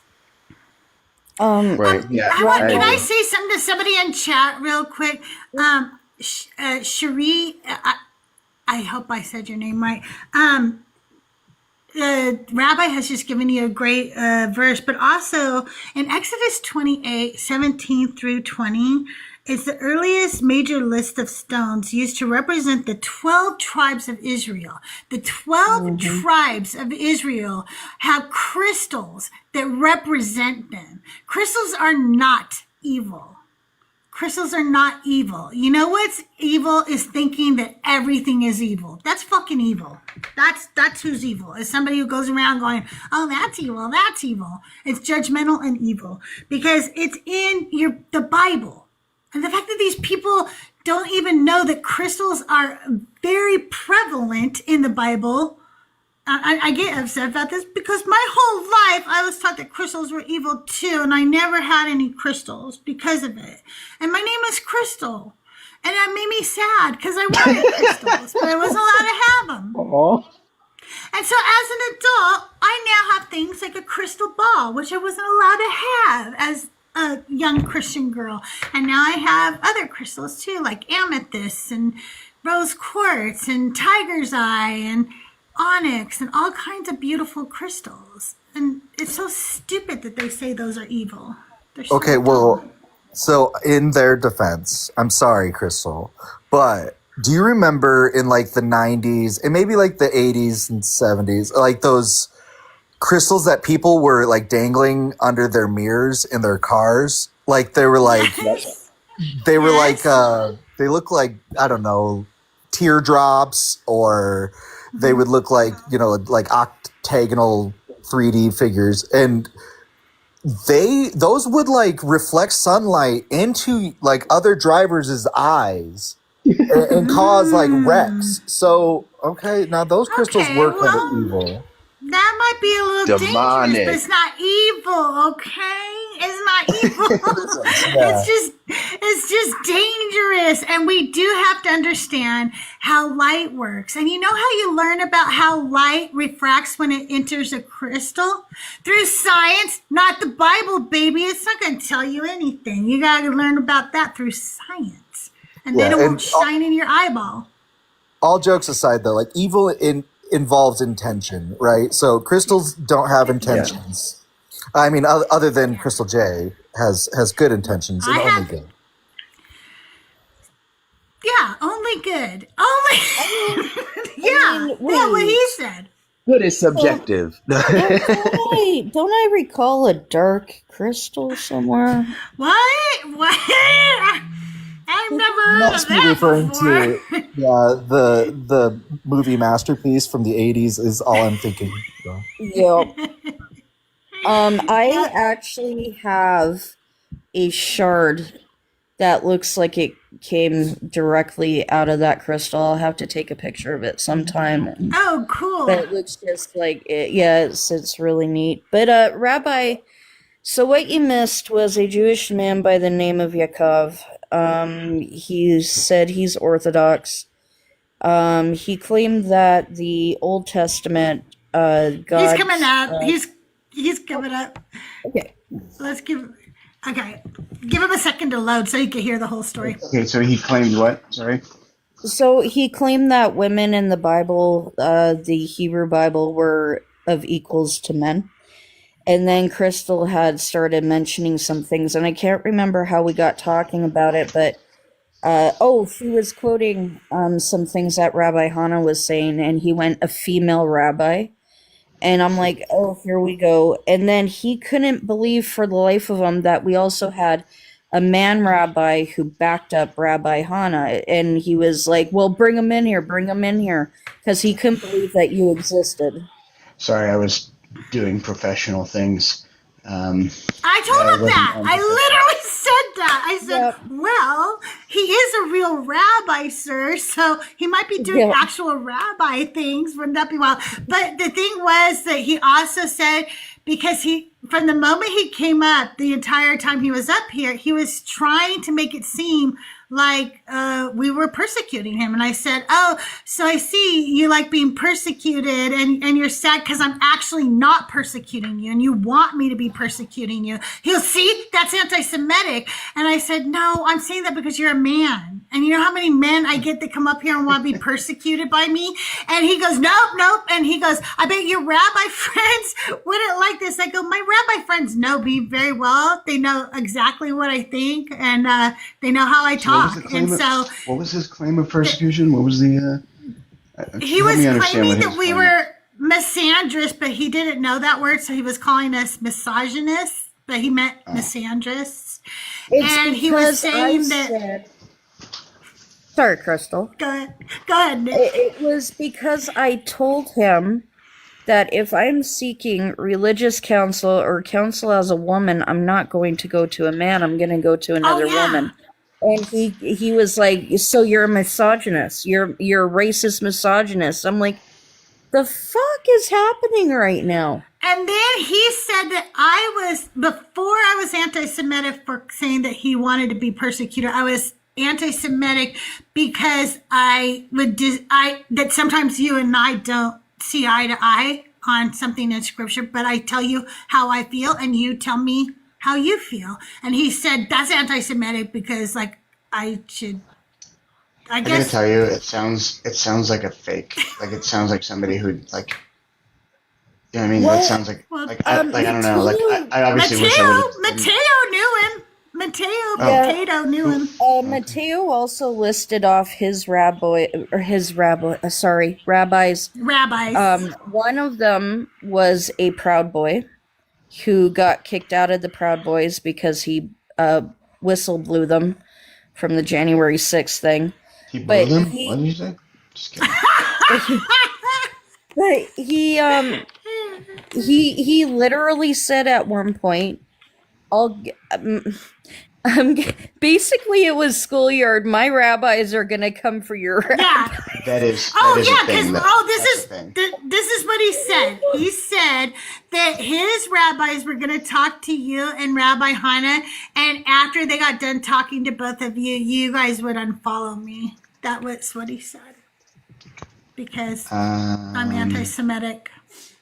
Yeah, it was weird. At first, I'm with you, Bert. Like, I was like, is this a psyop? Is this like somebody posing as a Jewish person to like make Jewish people look bad? Yeah, I did. I thought he was a Christian. I even told him, but Mateo is the one who told me. I actually think you're Christian posing. I really do. The way you're talking, the way you want me to come at you, and the way you want to feel like I'm persecuting you. I thought he was a Christian man. They do it to me all the time. They want to feel like I'm persecuting them. Christian men love it. And he sounded just like that. And Mateo is the one who told me, no, he really is Jewish. I know him. And I was like, oh, okay. And so I brought Mateo up. I was like, okay, well, yeah. But the moment Mateo came up, he ran because he knew he was going to get called the fuck out. That's right. He ran. And then a little bit later, he went down in the comments and he was like, so where's your rabbi? So he was like,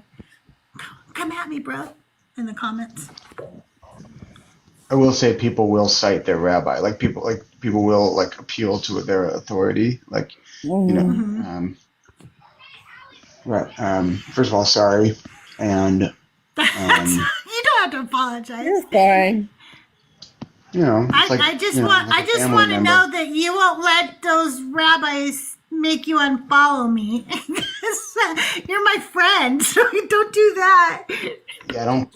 No, first of all, I've had great conversations with people in the decon community who have posted things not realizing that there were anti-Semitic undertones, and everybody's so receptive. Like, people don't want to be hateful. People don't want to be supremacist. No. People want to just do the right thing.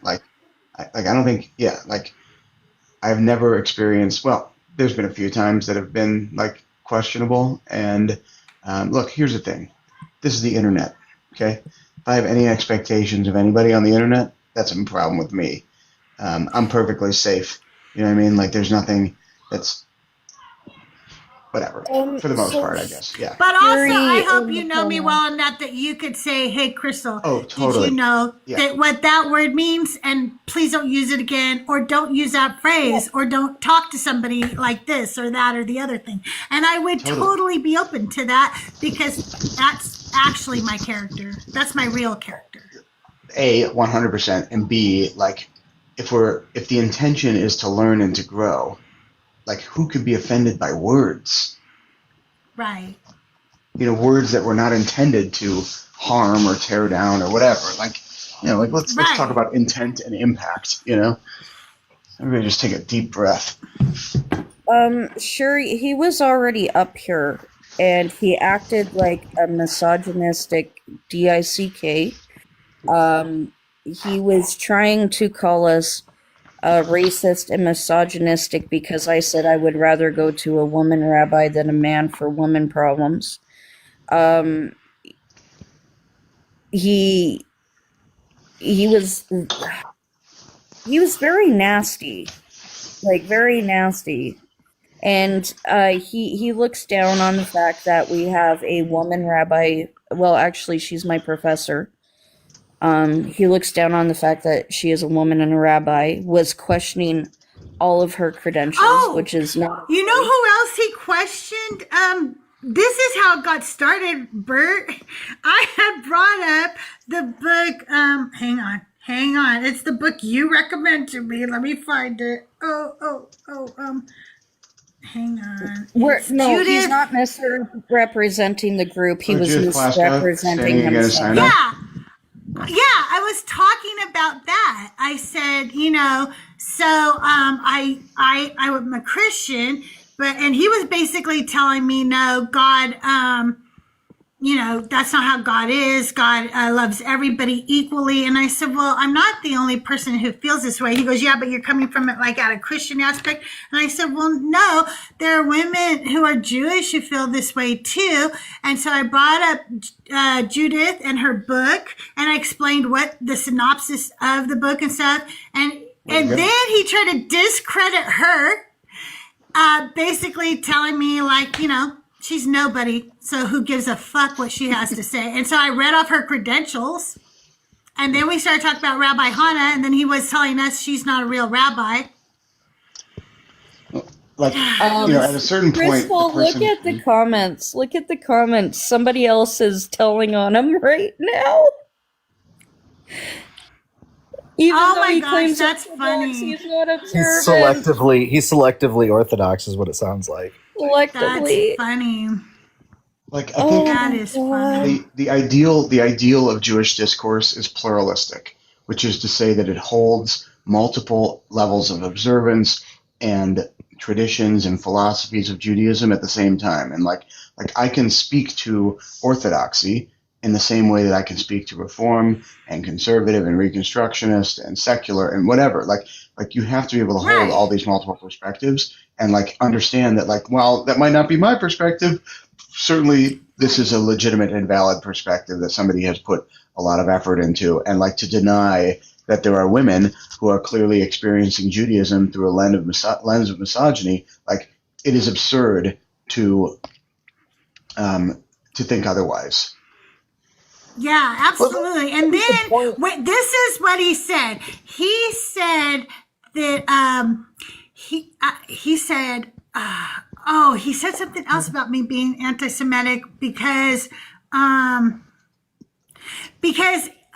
I know. I said, no, I don't think that Rabbi Bert and Rabbi Hannah are going to stop following me or being my friend, because of your rabbis. That's not going to happen because they know me. They know my actual character. They know who I am.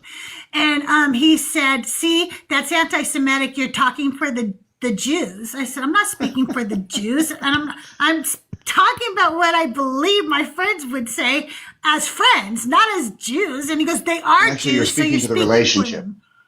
Yeah, you're speaking I'm to not the speaking relationship. about, right. Like, what are you talking about? And he was like, nope, that's anti-Semitic. You're speaking for the Jews. And I'm like, okay. What can you do with it? You know what I mean? I'm not the Lorax. I don't speak for the trees. Like, come on. You're funny. Like, it's what we're taking from the Bible and what the Bible is saying. That doesn't mean we're speaking for the Jewish people. We're speaking on behalf of us who have fucking read it. You actually, I will tell you something. When I talk about you guys, and I was telling the story of Miriam, Rabbi Bert, this past week I've been talking about it a lot because I saw a lot of more things in the story than the last time you and I spoke about it. And I was telling the part about where you told me about them being racist and her turning white from the I think I popped in like very from the leprosy during that. Yeah, uh-huh. Okay, and I literally say when I tell this, I say, I am not saying that Rabbi Bert said that this is what this means. I don't even remember where he got it, and I'm sure that it's just he is retelling what just one way that it's been looked at, and that is all I'm sharing with you. So, like, obviously, I don't try to speak for you as a Jewish man. I do not do that. That's just not who I am. I have never felt that you speak for me. I have never felt any sort like Crystal. You have nothing to explain. I think. Look, here's this is how I would frame it, Crystal. If you are aligned in your thought and your speech and your action, any conflict that person is having is their own. That is a good way to look at it. That's a really good way. I interrupted Benny also at some point. I apologize, Benny. Also good to see you, Benny. You're forgiven. I forgive you. No, the point I was trying to make to him was, like the way that I've been trying to understand, like Judaism is that it's not. It's a living thing. It's growing. It's always being discussed. It's like women rabbis are a newer type of thing, but it's not completely, I don't think, doctrinally like wrong in any way. Maybe like to some orthodoxy, like to some people it is, but overall, I think like the conversation's still being had and it's growing. So that was like the point I was trying to make to him, but it was falling flat. Yeah, so like historically in Talmud, there are certainly women. There are women prophets in the Tanakh. There are women who are like ostensibly rabbis in the Talmud, like Rabbi Meir's wife Beruria. And I think it is really only with the Middle Ages, like the medieval law codes and responsa, that this kind of misogyny really. I mean, don't get me wrong. There is misogyny throughout the text. I'm not trying to say that, but like the notions of like women being able to sing publicly, or like the like from a religious standpoint, the idea is that women are already spiritually fulfilled, and so that there's no actual obligation on women to do any of the time-bound commandments. We can talk about that until we're blue in the face. That's just like I think that it's a ridiculous thing, but like we can talk about it anyway. So that's I think the basis for this misogyny is that there's not an obligation to participate in the communal aspects of Judaism, and therefore are cut out from the conversation itself. And I think that's kind of like you're saying, that's part of the thesis of standing again at Sinai. Like if women are not obligated, then what is the role of women?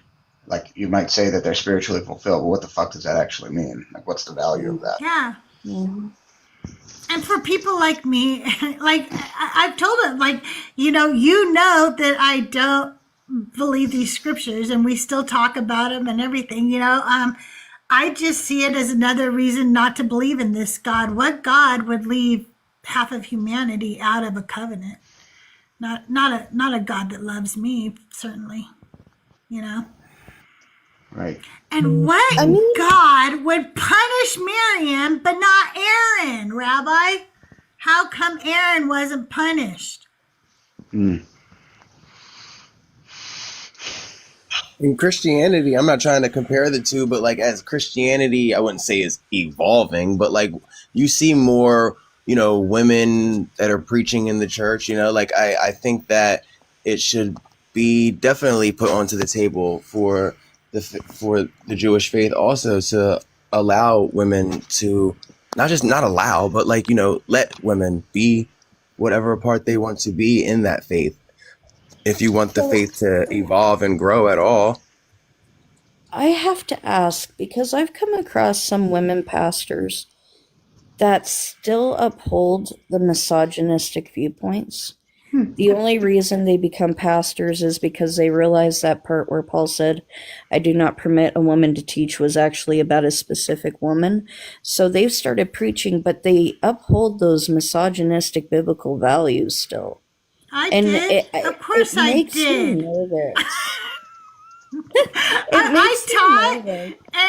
I taught the pastor's wife and daughters and daughter-in-laws. I taught, and I still believed all that bullshit. I still did. I just thought KJ. that I had a gift. KJ. I do. It's called a gift for gab. Gift for God. Oh no, I'm He sorry. needs to come down there. I'm just saying, like, they say that you come across those women pastors, Nick. Wink face. We all know it's not the woman pastors, it's the nuns. Okay, let's just calm down now. Let's calm down. What were you gonna say, Rabbi? Oh, just that I think like the midrashic or like interpretive reason for Miriam being punished. I'm not trying to say that I stand behind this. I'm just going to give you the. I know. Yeah. Okay. I feel like I have to qualify it every time. Like, I know. like, please, you don't with me, but I get why you do it. Yeah. Well, I also like, yeah, okay, like, because this is the thing, like, I think in Christian settings, like, when the pastor says something, they're saying it with authority, and I'm saying it as a point of discussion. Right. And That's why before I say what you say, I do my whole disclaimer. I'm like, now I'm not saying that he's saying. Okay, go ahead. And Casey, good to see you. Okay, what's the midrash? So, yeah, Miriam is listed first, so she's the ringleader. She started it. So it's like, I did read that. I think I read that. And then Rabbi Hana told me this cool, again, I'm not saying she's saying this, okay? And also, I'm not good at repeating what she said because, like, she gave a lot of detail. And so it's on my YouTube if you want to know what she actually said. But she was talking about how Miriam was a priestess. And that she was a prophetess. And that, like, maybe she meant prophetess, because Miriam is called a Nivea when they go across the sea. So, like, they do the Exodus, like walls of water, Charlton Heston, all that stuff. And then on the other side, God calls Miriam a prophetess. But the prophecy is about her. Yeah, but I think that she was actually saying that there are stories that Miriam was a priestess, but they didn't want it to, like, be like that or something. So the narrative changed, is what I believe she was saying. I have to go listen to it all again.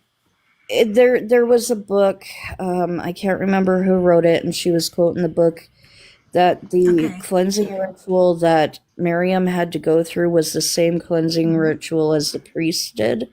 Yep. And that, that they were covering up the fact that she was becoming priestess / prophetess, and putting a misogynistic take, because that would have been, like, horrific if she was at the same level as her brother. Yeah. Well, it is true that the priestly purification ritual is the same as the leprosy purification ritual. So here's the thing for me, though. When I look at Occam's razor, like, Occam's razor makes things so easy for me, because I go, is it more likely that some misogynistic dick wrote this book to make all women look like nothing, Yeah, that's probably more likely. That's what happened. So just some men were just like, let's always hold these women down in this book. I have to use the mezzo razor. That's just too sharp, petty fog. I can't use that. I don't even remember Mezzo's razor. I cannot remember what it is, actually. Mezzo's razor is like, if it sounds unbelievable, then it's then you can just toss you don't have it. to. You could just toss it. Yeah, that's true. That is Mezzo's razor. I'm sorry. I really only know Joel's wet box. That's the only thing I'm really familiar with. Yeah, I think I said it wrong, but it's like, if it's like a talking snake is impossible, then you could probably just toss it or something like that. You don't have to believe things that are impossible. Okay. This is so interesting. So the Midrash says, sorry, you've just put me on a rabbit hole. I'm trying to I love it. I love it. Yeah. Sorry. So, no, it's great. The Midrash says that when God called Moses, Aaron, and Miriam to the tent of meeting, it is the place reserved for the priest. And so if Moses and Aaron are being called to the tent of meeting, Miriam is also being called. And so the pillar of cloud comes down, it stops at the entrance of the tent of meeting and calls out Aaron and Miriam. The two of them stepped forward to the entrance of the tent of meeting. Now she is about to enter, and if you go back to Leviticus 8 and you look at the purification ritual for the priests, that's exactly what's being discussed here. It's literally recapitulating. I gotta reach out to my, hold on, I'm pulling out my book. Hold on. Okay. God We're damn it. holding on. I love it when we send, the professionals down rabbit holes. It's always funny. Me too. You know, and I don't know, but I think that it reinforces the fact that if you've got questions out there, don't think your questions are stupid, because I still come up with questions that make them go, hey, I have to look deeper into that. I didn't consider that or see it that way. Ask your questions.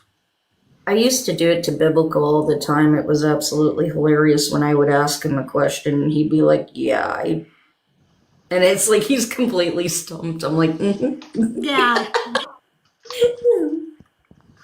We had only known each other. I love having these spaces now. Yeah, me too. Sorry, do I have a delay? So many questions. A little teeny bit, but not bad. Can somebody send me a message to look at this? Would Yeah. somebody mind sending me it? Okay, thank you, because I want to look this up, but I don't have my a women's commentary with me, which is where the place that it would most likely be. It's not in this office. You know what? It's in my other I'll office. do it. Will you look on Discord if I send it to you on Discord? I turned on notifications for Discord. Thank you. All right. You're awesome. Thank you. If it doesn't get written down or sent to me, I'm like, it doesn't happen. It's just not. It doesn't exist. That's the same with me. I said, look up the Miriam stuff, okay? That's your little message for me.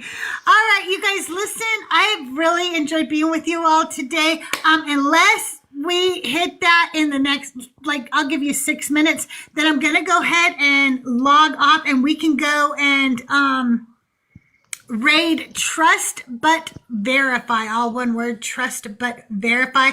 He is streaming on the Deconstruction Junction, so if you're over on the Deconstruction Junction YouTube, he's streaming over there too. And if you're over on my YouTube, he is Trust But Verify over on YouTube as well, so you can raid him over there. But I need to eat some lunch. I'm kind of hungry, and yeah, but I've had a really good talk today. I wish we could have talked to more Christians. Lately, all I get is angry men, and they don't like me, and so they don't stay for long.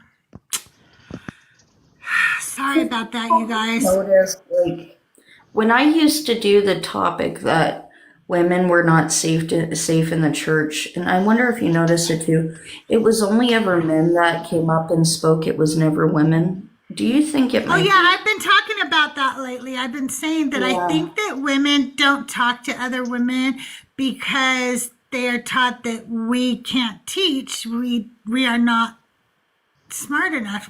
They don't. They think so low of themselves. That's what they see talking to us, and they think we're witches. Right. They don't want you to get into their heads. Right. Yeah. Do you think it's also a fear thing too? Yeah. That what we're saying is ringing a bell with them, and they're just scared to bring up what they're going through. It's just curious that so many ever men speaking on behalf of women, like they know shit. You want to know why the men are mad when they come up and talk to me? Because I'm educating their women, and they don't fucking like that, and they get mad. They're mad. They don't like it. They're like, you know what? I don't want you to go around and remind my wife and my daughters that the God of the Bible forgot to put their names in the fucking book. He only did like 5% of the whole names in the book are women. I don't want you telling my wife and daughters that he told men to sell daughters as slaves that never get to go free. Never, ever, ever. No, I don't want you telling them that. No. Yeah, they don't We like that. don't. No, we don't want you pointing out the fact that women are our property. We don't want you knowing. My wives or daughters know that. No. But you guys, thank you so much for being here. Let's all go raid Trust But Verify. I will see you all tomorrow right here. We're going to try running some of the same things. Now listen, if we don't get somebody in like maybe the first 15 or 20 minutes, I'll change it back to what if you are wrong. That seems to get some Christians to come up and talk to us. But I do want to try that the women and children are not safe. But we'll see how it goes. Okay. But thank you all for being here. I love you. Have a great day.